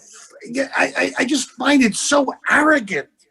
You're fucking, I mean, as a species, we're the only people who go down and cut down fucking trees in the forest, turn it into a paper product, and then write, "Save the forest" on the fucking paper that we got from the fucking trees. We're so fucking dumb. I mean, not everybody, but there's a good portion of the population that is just fucking dumb. They don't know history. They don't know what the fuck they're talking about. You haven't read a fucking history book? I'm sorry, socialism and communism has killed more fucking people than capitalism has ever fucking had. And if you want to go become a fucking socialist, then go move to a socialist country. There's plenty of them out there. Venezuela, for instance. Go live there. Hey, you're preaching to the choir on that one. You want to come to this country with all its opportunities. I mean, only in fucking America, you're walking around with $1,000 fucking computer in your pocket, and you're talking about how oppressed you are. Your fucking garbage disposal eats better than 40% of the people in the free world. You fucking idiot. You fucking take your IQ with a fucking tire gauge. In fact, you should be twins because you're too stupid to be one fucking person. I mean, it's unbelievable. It is unfucking believable. I love it. The Jay Smith says, "Zach, libertarians don't vote. We don't encourage politicians." He said, "If you vote, you have no right to complain. I, on the other hand, who stayed home, have every right to complain." George Carlin. I remember that bit. Yeah, Zach, no, that's great. I mean, it's amazing how fucking great and how prolific George Carlin's fucking rants are. And how fucking relevant they are today. Oh, my God, yeah. Well, I wanted to ask you about him. And let me finish Jay Smith saying. He said, "Zach, tell Jimmy there's 2 kinds of people. Those who want to control others and those who want to be left alone. Those 2 kinds of people should segregate." That's why it's called communism. They don't want to move into a socialist country. They want to turn every country into socialist to achieve communism. Anyways, just reading the comments. Well, I just find it to be arrogant. Like, you want to control what are they, the funny thing is Karens, they're called Karens. And a group of Karens is called a homeowners association. That's funny. So George Carlin, we were talking about comedians getting better as they age. I loved Carlin at the end. And a lot of people were turned off. I remember the last day job I ever had in my life was just over 20 years ago. And I, at this point, had never seen Carlin live. I did get to see him live in Vegas finally, and I saw him at the Comedy Store. He was in the main room, and I did a set in the belly room when I first moved here. But I really got to see him that one time in Vegas. But before I did, the owner of the company, I was so excited. He got back from Vegas. I was living in Chicago at the time. I'm like, how is Carlin? He's like, yeah, he lost it. He's just an angry old man now. I saw him and thought it was the greatest thing I ever saw. So it was interesting that some people saw him at the end as just ranting and raving as like an angry guy. I thought it was some of his most brilliant shit. And I think now as time has gone by, you listen to those rants and you go, oh, fuck. All that shit's relevant now. And he was just that far ahead of everybody else. So what did you think of the way Carlin evolved and what he was like at the end there? I agree with you. I mean, I love his earlier stuff, and I loved really it all. thought, yeah, I thought I mean, he's like, George Carlin is my favorite of all fucking time.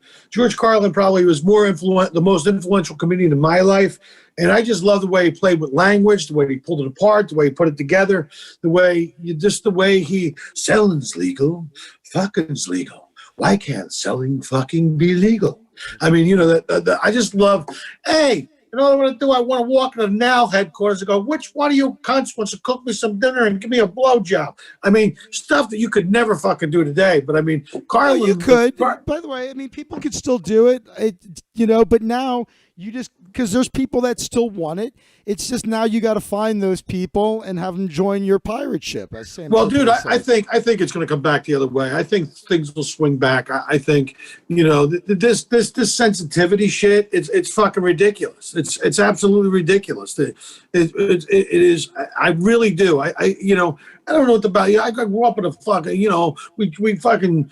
You know, we didn't wear seatbelts. We drank out of the garden. I mean, all this stuff that these people like. These people are like, it's fucking weird, dude. I always say, like, maybe we had this virus coming. We've let ourselves down. I mean, we used to go hunt and kill food with fucking rocks and sticks and then fucking gut it and cook it over a raw fucking fire. We didn't have all this processed fucking meat and processed food that we eat. And I'm telling you, man, I mean, dude, I'm going like. I may go back to like a plant-based kind of situation. You know, I just think I find all this stuff to be so, you know, all the food's overprocessed. I'll tell you what, man.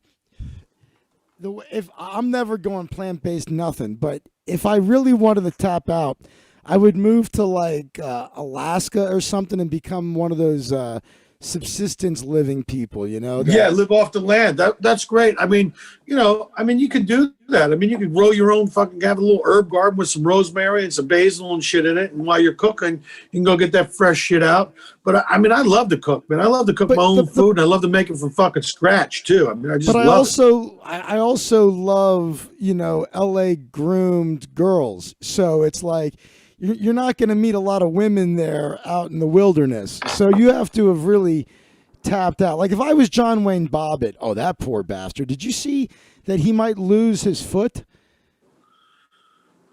Yeah, you feel like there's a joke coming, but there's not. For people that don't remember, my youngins, John Wayne Bobbitt's the guy whose wife cut his dick off. They reattached it, and then he ended up doing a porno flick with his mangled dick. But now he had some infection on his foot, and they may have to amputate his foot. Like this fucking guy is losing body part by body part. It's like a leopard. Dude, you know, it's not a joke, man. It happened to a friend of mine, and they had to remove like half his fucking foot. I mean, they were like, I mean, it got into the bone, and it got, you know, it was just fucking crazy, man. But it's like, you know. I mean, they were cutting off toes, and they took half his fucking foot. I mean, it's fucking brutal, bro. It's a real thing. I think it's like, you know, with diabetes and stuff. That's why you never want to, like. That's why I don't really eat a lot of fucking sugar, man. I mean, you don't want to ever fucking get diabetes, bro. That shit'll kill you quicker than anything. You don't want anything, man. If you've ever really had a health problem of any sort, you know that it's truth. The truth is, if you don't have your health, you don't have shit. You can have everything in the world, but if you don't feel well, like you're in pain, you're miserable. Go ask Steve fucking Jobs, bro. Go ask Steve Jobs. Yeah, Mr. fucking homeopath. Fucking genius tries to cure cancer with a pineapple. Whatever the fuck he was doing. Well, but I'm just saying, all the money in the world can't help you unless you're fucking, it's insane. Bushwood. Bushwood caddy, bro. I should have worn one of my Jimmy Shubert shirts for the cast. You give me a bunch of fucking shirts. Caddyshack, bro. Caddyshack. One of my favorite movies. Hell yeah. I heard somebody recently saying, I rewatched Caddyshack. It doesn't hold up. I'm like, what the fuck are you talking about? Just even the opening when Chevy Chase saunters in, I mean, all those one-liners. I mean, Rodney, come on. That movie is awesome. Dude, Ted Knight. I mean, come on. Give me a fucking break. I mean, all that shit. Dude, that's one of those movies that influenced fucking pop culture. Dude, I love it. I love the movie. It still holds up. I'm Bushwood caddy. I also got a shirt that says Monday qualifier. I love it, dude. But I play golf, so Okay, hey, I got a movie for you. Did you ever see a movie called Under the Rainbow? Under the Rainbow. So it was a movie about Chevy Chase's and I think Terry Garr. And it's like a murder mystery plot, but it's a comedy. And it takes place at the Culver City Flatiron Hotel for the annual gathering of little people. And it's all these midgets that get together to party. And they're just a bunch of deviants, and they're just out of their and it was based on a real gathering that used to happen there, because that was when people think of Hollywood, they don't realize that the golden age of studios was all Culver City. Yeah, it was. And so that's where Wizard of Oz was filmed, was out there on a studio lot in Culver City. And all these little people that were part of Wizard of Oz, they were like, hey, let's do this thing. And they had this annual gathering there, and they were just debaucherous. And that was the setting for this comedy murder mystery with Chevy Chase. And I think it was Terry Garr. Where the hell did Jimmy go? I'm right here. I'll have to check it out. You don't remember that? I do remember it now that you said, gave me the plot. Under the Rainbow, I have to say, why is it hilarious? Well, okay, so as a kid, I just always loved comedy. I loved that movie, and I don't know how many years ago, maybe 10 years ago, so I got curious if it would hold up, and I watched it, and I still thought it held up. So are there any comedies for you that, like, kind of obscure, that people forgot about, that you're like, that fucking thing still holds up? Because a lot of comedy just doesn't age well. My favorite year with Peter O'Toole. Okay, I haven't seen that. I got to see Are that. you kidding me? Nah. It's based on a true story. It's based on a true story. When Mel Brooks was writing for the Show of Shows with Sid Caesar, Errol Flynn was a guest on the show, and he was assigned to watch him. And I think Mark Lynn Baker plays a young Mel Brooks. Peter O'Toole plays Errol Flynn. And it is absolutely fucking brilliant. It's one of my top 5 comedies of all time. The other one is The Party with Peter Sellers. And then, of course, Midnight Run is my other one. Like in my top 5 comedies of all fucking time. I love Peter Sellers. I didn't see that one. Midnight Run I loved. That's the only one of the 3 I've seen. Oh, dude, The Party's fucking hilarious. Better than num-nums. Better than num-nums. Dude, you'll get it when you see the shit. My buddy Reverend Carl Roberts, super talented artist, and he's super talented at everything he does. Years ago, I was back at his house, and we got hammered, and he has all of this vinyl, and he has just tons of albums. And he put on Peter Cook and Dudley Moore comedy albums. Holy fuck. Wow, yeah. Nobody remembers. Dude, nobody remembers those. What was funny. It was Peter Coon and Dudley Moore. And talk about politically incorrect shit. Oh my God. Uh-oh. Jimmy froze. What was the first guy's name? What was the first guy's name? Peter Coon? Peter Cook, right? Peter Cook. Yeah, Peter Cook. That's what I thought. You cut out, so I couldn't hear. Sorry. You cut sorry, yeah. Oh, yeah, Peter Cook and Dudley Moore. Yeah. And yeah, he had these vinyl comedy albums. and we sat there and just got shit faced, and we were gut laughing. And I had never heard these. Well, he's from Dublin, so there's so many of these like European comedians that are just so legendary that people haven't heard of. You get exposed to them, and they're just brilliant. And it's like his analogy for me was like, okay, you think of Richard Pryor. What do you love Richard Pryor for? It was those really great stand-up specials. It wasn't for his starring role in the movie The Toy. It's like, yeah, of course. He's like, okay.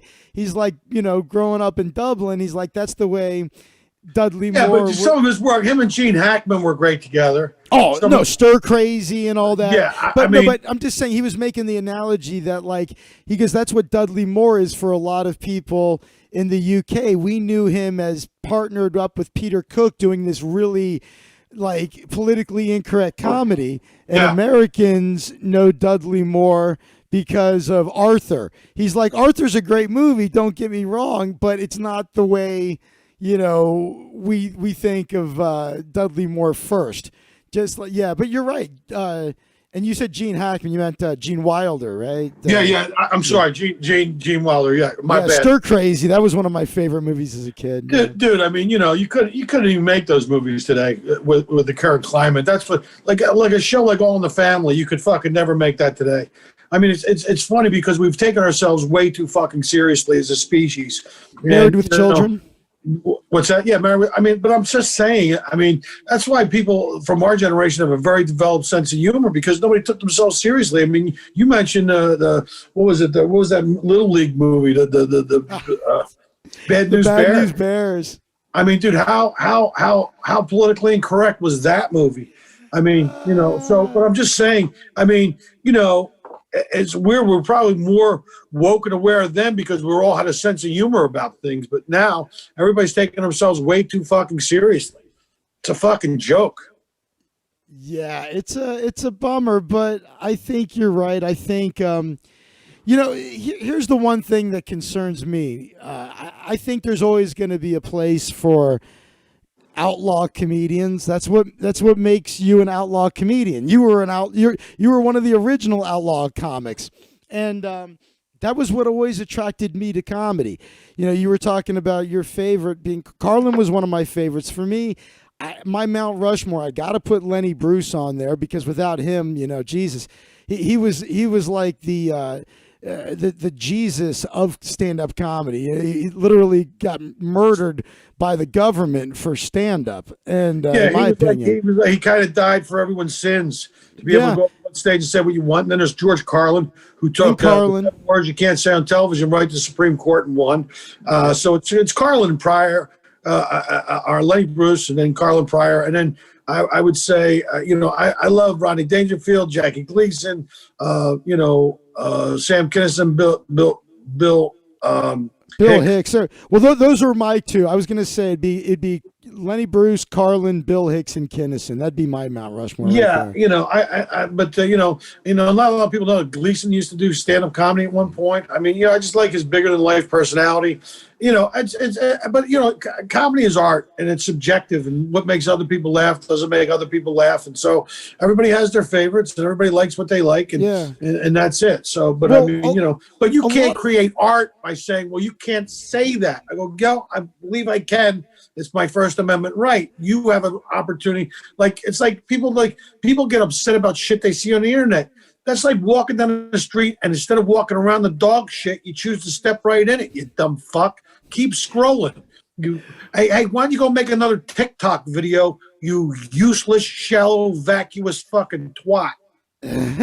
Well, a lot of those old timers, by the way, they were coming out of that vaudevillian era.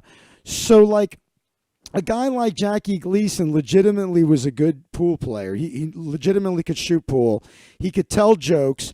He could do a magic trick. He could act.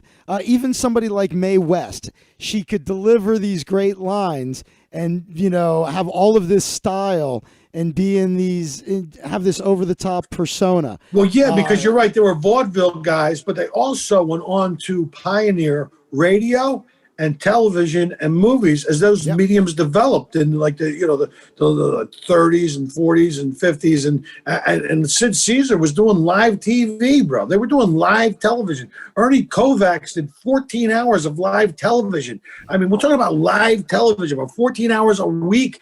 I mean, it's different today. They pre-record, do a lot of stuff, and you can do another take and yada, yada, yada. But these guys, I mean, it's amazing when you think about, how you're right, how talented these people were across the board, Yeah. And they did a little bit of everything. They were they were like MMA fighters, but with talent. Yeah. It's interesting. And look at Cowboy Cerrone. Cowboy Cerrone is in this movie that I'm in, and he absolutely steals it, man. He's like one of the guys, and he's not really an actor. He's a freaking MMA fighter. Well, part of being well known in the world of UFC, look, people forget it's entertainment. They might be fighting, and they're fighting, and it's a real fight. Are you not entertained? They're putting on a show, man. There's guys that win a lot, and no one remembers their names, and other guys, Now, some people don't like it. Sometimes it gets a little bit too pro wrestling for some people with too much of that. But, the point is, I'm not surprised. Cowboys, he's a showman. I could see it. I'm looking forward to seeing that movie one way or another. Cool, yeah, man. So it's, it's just interesting. Different times. It's really, I think people will look back and you'll see, like, all the stuff I grew up, and yesterday, our boy, Shreddy, I'm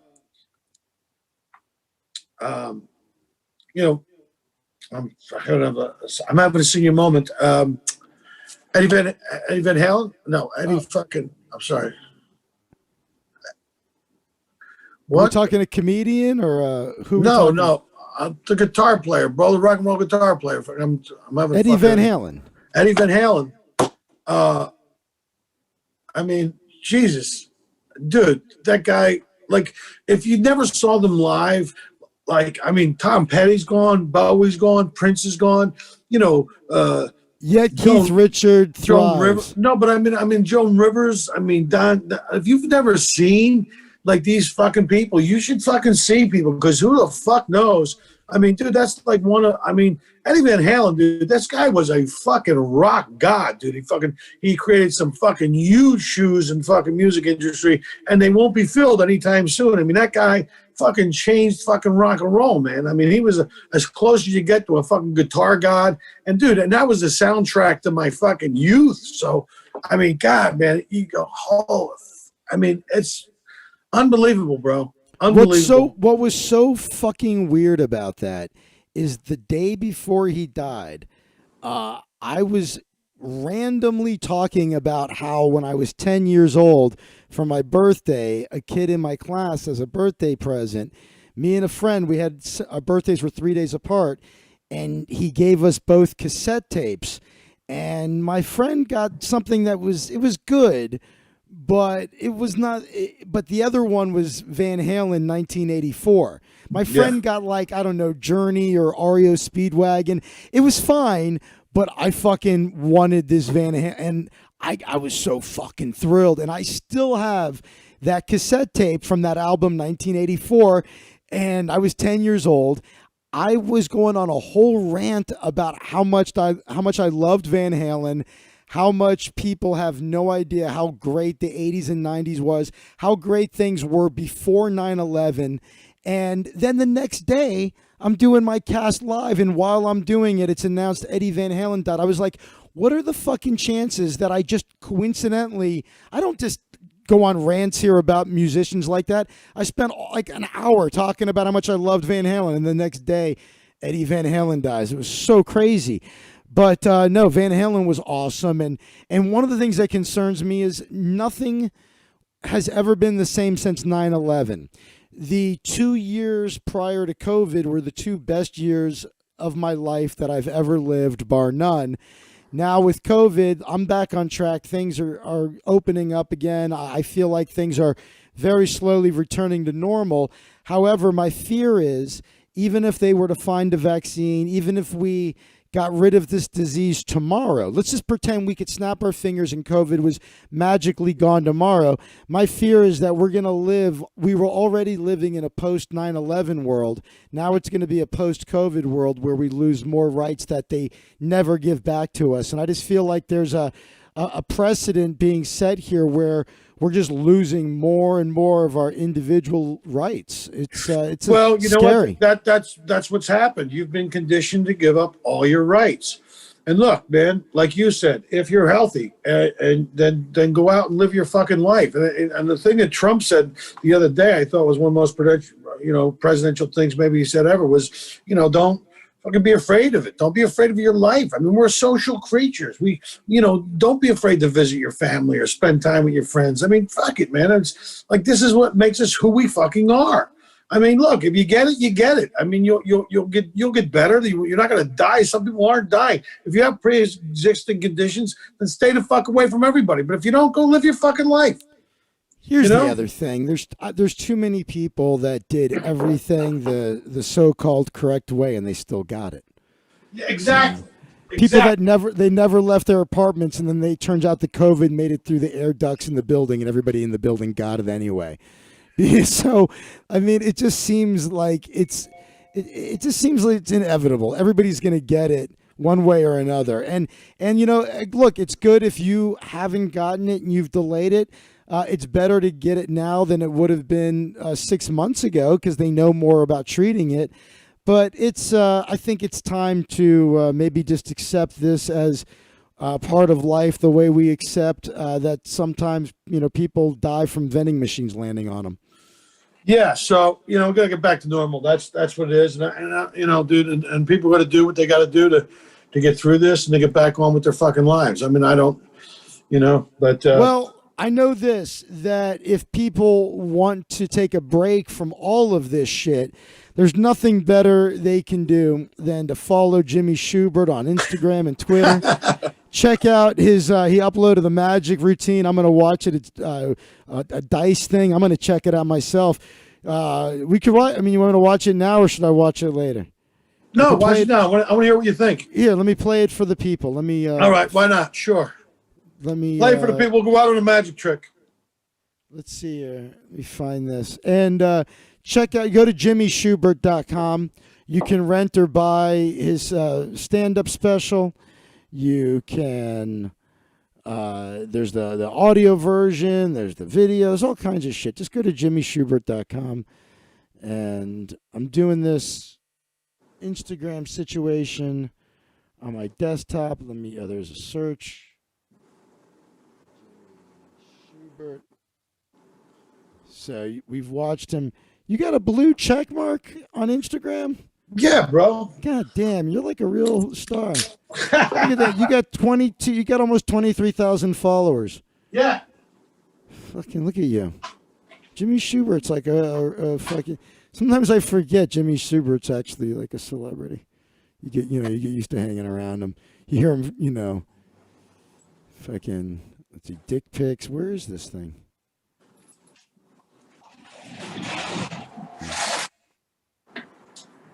Oh, here it is. Jimmy Shubert performing close-up magic. All right, let's go full screen on this bad boy.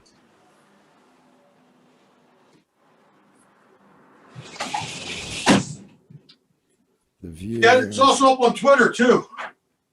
I found it. No, we're all good. Hey, I'm still impressed you got a blue check mark.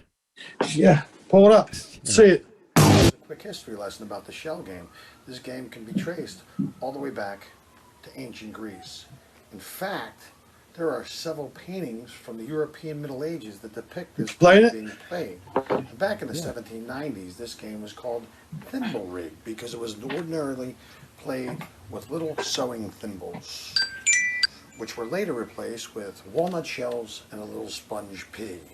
However, I'm going to do my version called the I Can't Afford the Walnut Shells, so I'm going to use these matchbox drawers as the walnut shells, and playing the part of the little sponge pea will be the little white dice right there.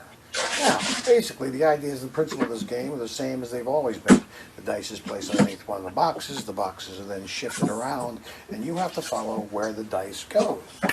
Mix up in slow motion would look like this. I take the dice, I put it underneath the box, I move the box over here, I move this box over here. Nothing really fancy, just the exchanging of two boxes. And at that speed, I'm not really fooling anybody. If I asked you where the white dice is, you would say it's in that box right there. And guess what? You would be right. There it is. But see, that's part of it. They want you to win the first couple times. They want you to build confidence. But you see, this is a gambling game. Typically, the operator, which was me, I would offer the double the stakes of the player, which is you. That's 2-to-1 odds. And whenever a wager for money is made, it's usually a con, used to perpetrate fraud. In confidence slang, this is referred to as a short con because it's quick and it's easy to pull off. The mark, which is you, would place your money on the table. I would take the dice, place it underneath the box, and now because there's money involved, I'm going to move them two at a time and try and confuse you as to where the dice could possibly be. Now, if you're paying attention and watching carefully, you're going to go, the dice is underneath that box right there, and guess what? You would be wrong. It's not. It's actually over there. That's where the dice is. Now you got skin in the game. Now you're going to chase it and try to win your money back. And that's a mistake because you put more money down, that dice would go underneath this box here. Now I mix them in a different sequential order, just like that. I go, where is the dice? If you're paying attention and watching, you go, the dice, I know it. It's under that box right there. And guess what? You would be wrong. It's actually back over here. And this could go on all day until you were flat broke. But I'll tell you what I'm going to do. And I don't usually do this, but because we're friends now, I'm going to tell you how I do it. Because I don't like my friends, they get swindled. All right? It's all in the dice. It's a trick dice. It's a magic dice. That dice does things other dice cannot do. If I put that dice right there, I covered it with this box right there, I snap my fingers, watch. The dice goes through that box, and there it is on the table. I know. Crazy, right? I'll tell you what I'm going to do. I'll take the dice. This very special magic dice. And I'm going to take it out of the field of play, and I'm going to place it into my pocket. I'm now going to take these boxes, and I'm going to stack these boxes up like this. I'm going to take this box and stack it up like that. Now watch, I'm going to take the dice out of my pocket invisibly. Now you're going to have to trust me that there it is. I'm going to take it and place it on top of the box. I'm going to push it through the first box, through the second box. Watch, it goes through that box. It goes through that box, and there it is. Now I know what you're thinking. I'm on to you, Mr. Operator. I think you're using more than one white dice. Come on, would I do that? Well, if I thought I could get away with it, I would. But, you know, you are right about one thing. I do use extra dice. I use these 3 green dice right here. I use those extra dice. And I also use these 3 extra red dice. I mean, at least, you know, that's how I do the con.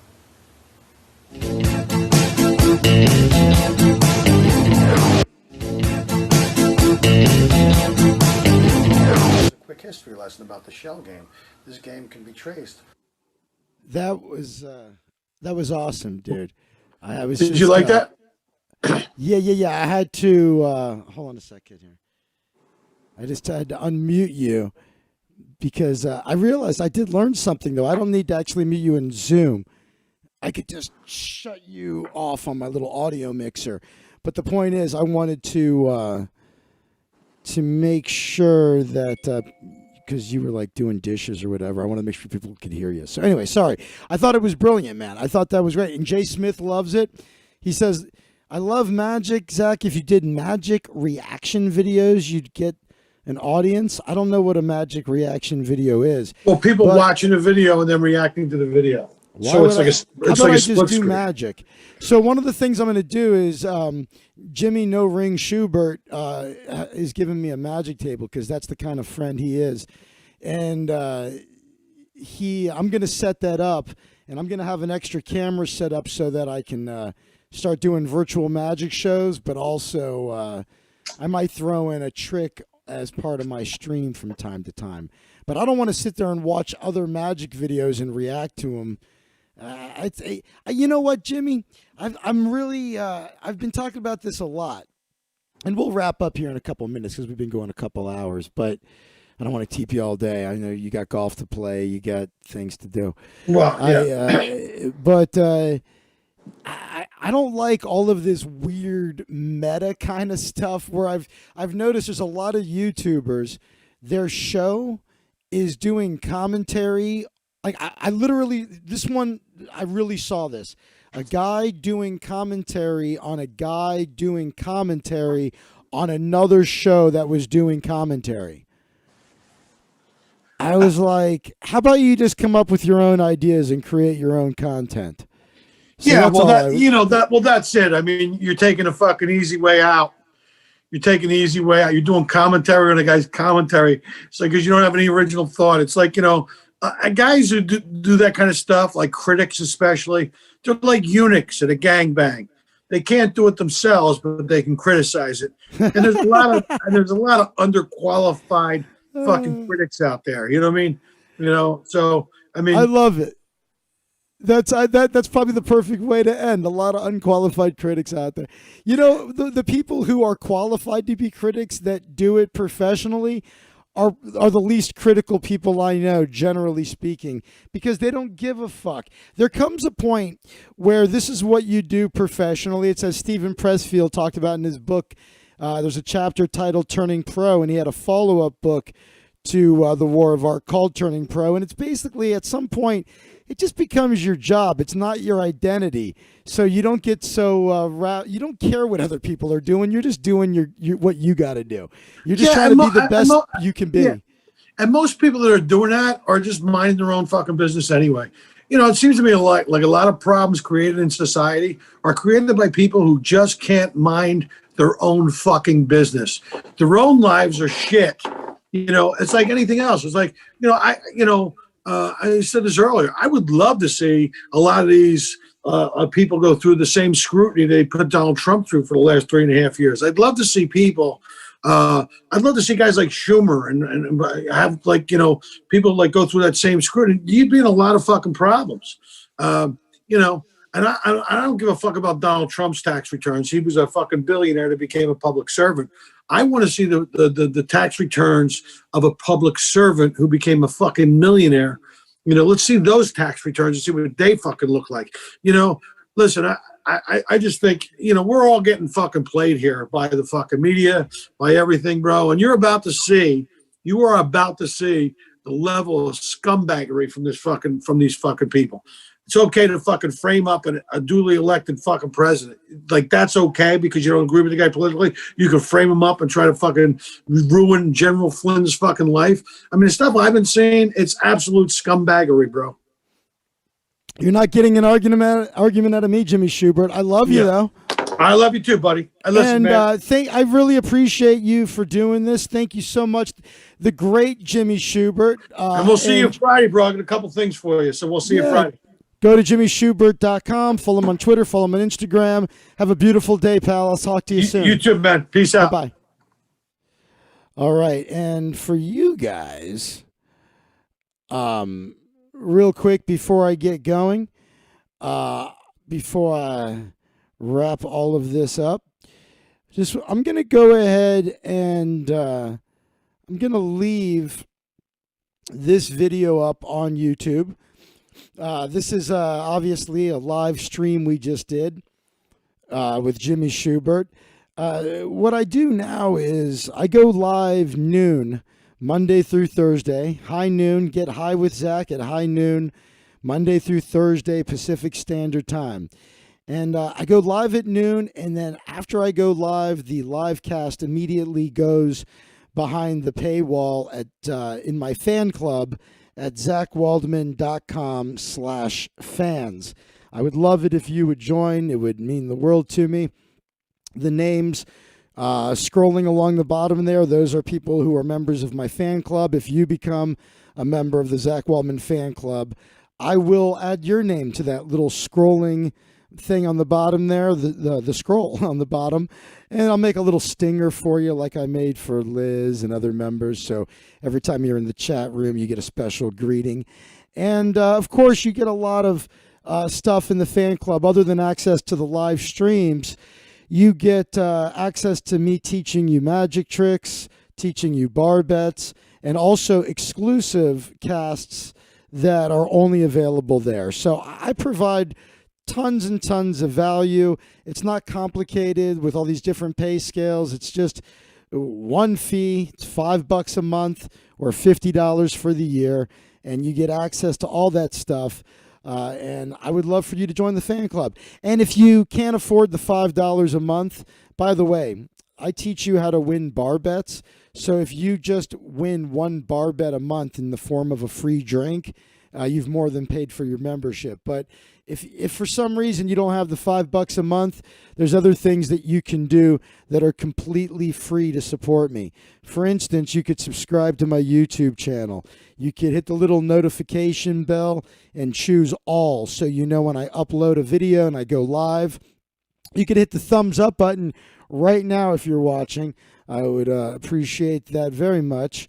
So just go to zachwaldman.com/fans, and you'll see all the free things that you can do in addition to joining my fan club to support me. And my point, though, is I'm going to go ahead and leave this video up.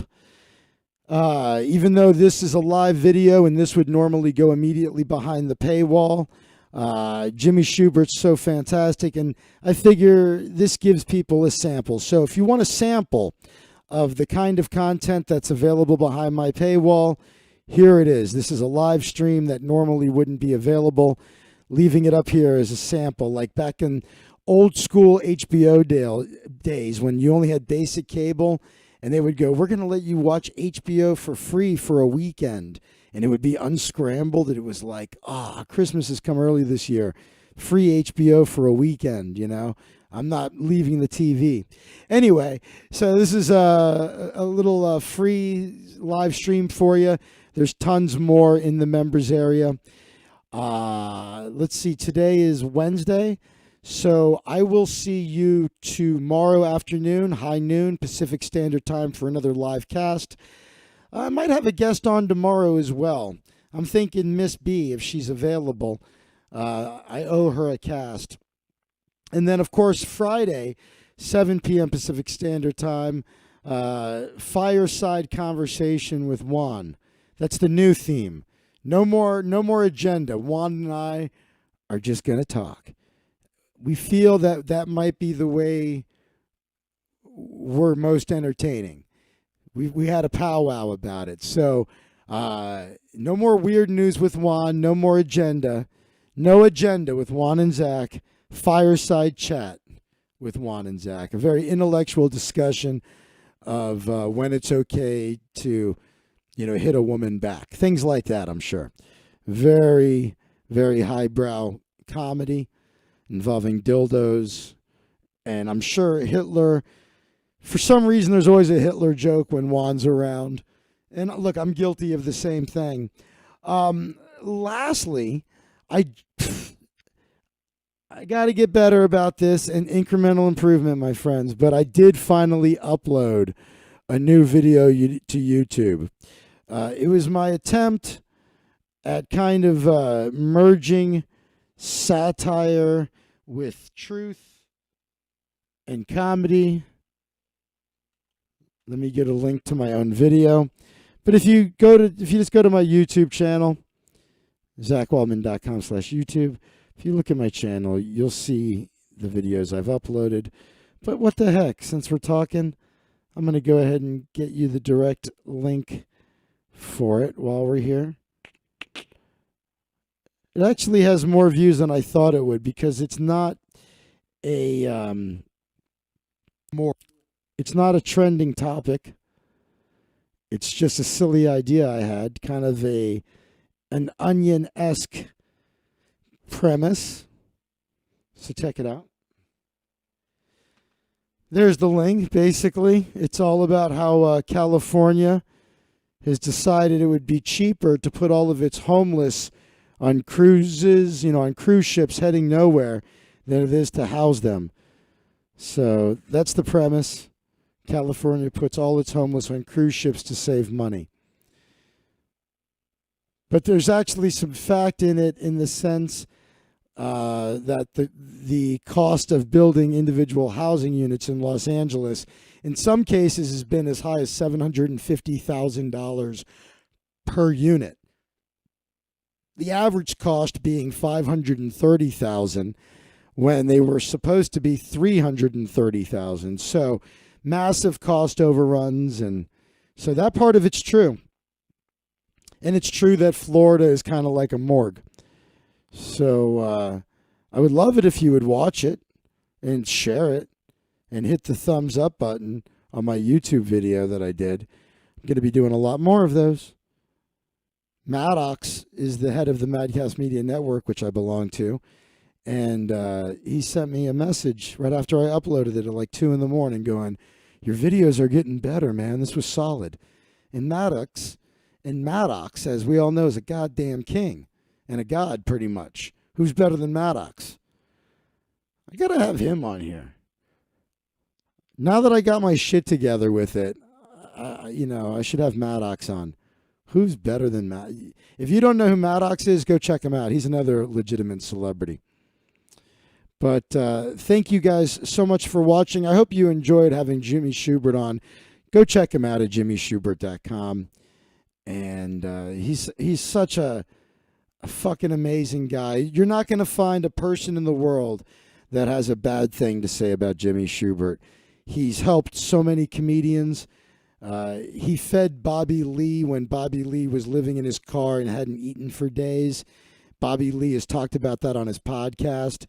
Every time I see Jimmy, he gives me a gift. Hey man, here, you want this? And it's it's not like a small gift. It's something awesome, like a magic table. He's like, hey man, I got this magic table. I think you know what? I'm minimalizing my life. I want to be a minimalist. You want this table? You can get some use out of this table.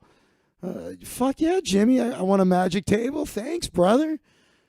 Hey man, you want this book? You like a book? You read books. This is a really nice book, Jimmy. You sure this is kind of a collector's item? Yeah. I know you'd like it. You know, and I don't have anything to give this fucking guy. You know, I mean, he does occasionally ask me for sexual favors, but I mean that's nothing in comparison to a magic table. I'm kidding. It's a joke. Jesus Christ.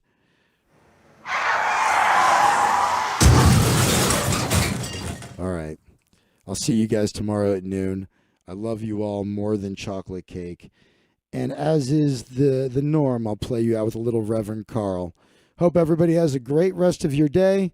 Again, this has been a sample of the live streams I do. If you want the whole library of live streams and future live streams, because I don't normally make these available, go to zachwaldman.com/fans. And here's the good Reverend Carl for you. Have a beautiful day, everybody. Stay safe. Stay corona-free. And blah-blah-blah. Blah-blah-blah-blah-blah. 1, 2, 3.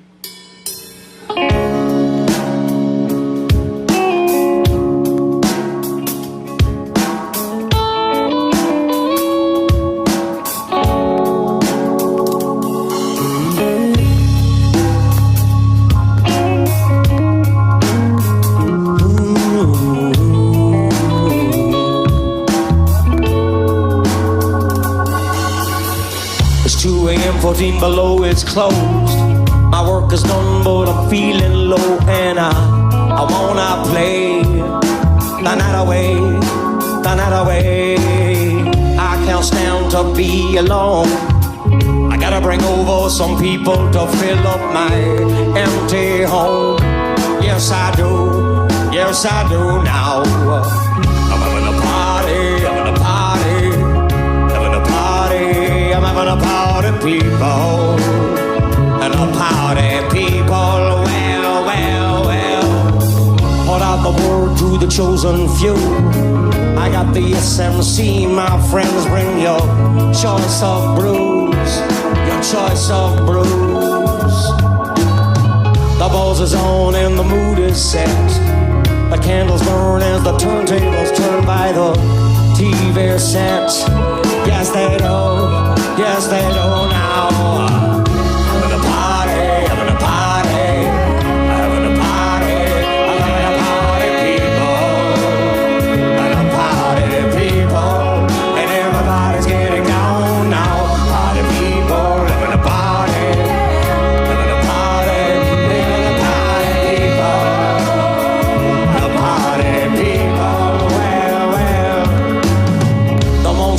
getting us feeling smooth. While in the mirror he's busting moves till he finds his groove. Till he finds his groove. Johnny Poet is feeling numb. He's gonna drink until the sunlight comes out to play. He's always running away. Where are your shoes today now? Having a party, having a party, having a party. We having a party, people. Party people. And everybody's getting down now. Party people, having a party.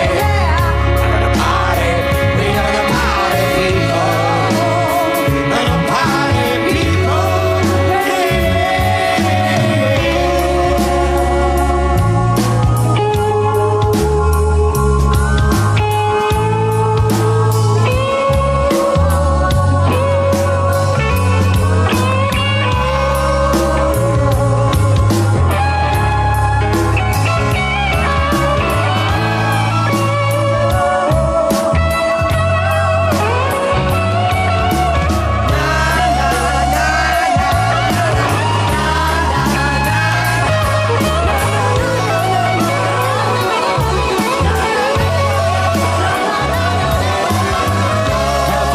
Having plenty of fun. He's been drinking them 21s like they're going out of style. A jungleberry scabbing tails. He'll smoke all the weed you have if you let him away with it. Let him away with it. Let him away with it. Away with it. Away with it now. Having a party. Having a party. Having a party. We having a party.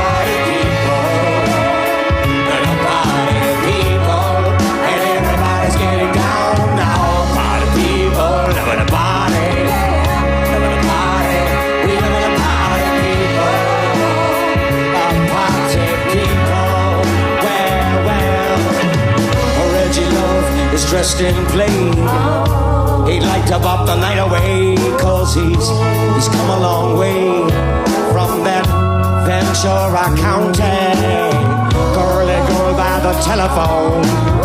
She's been waiting on a man to call so she can share her love, share her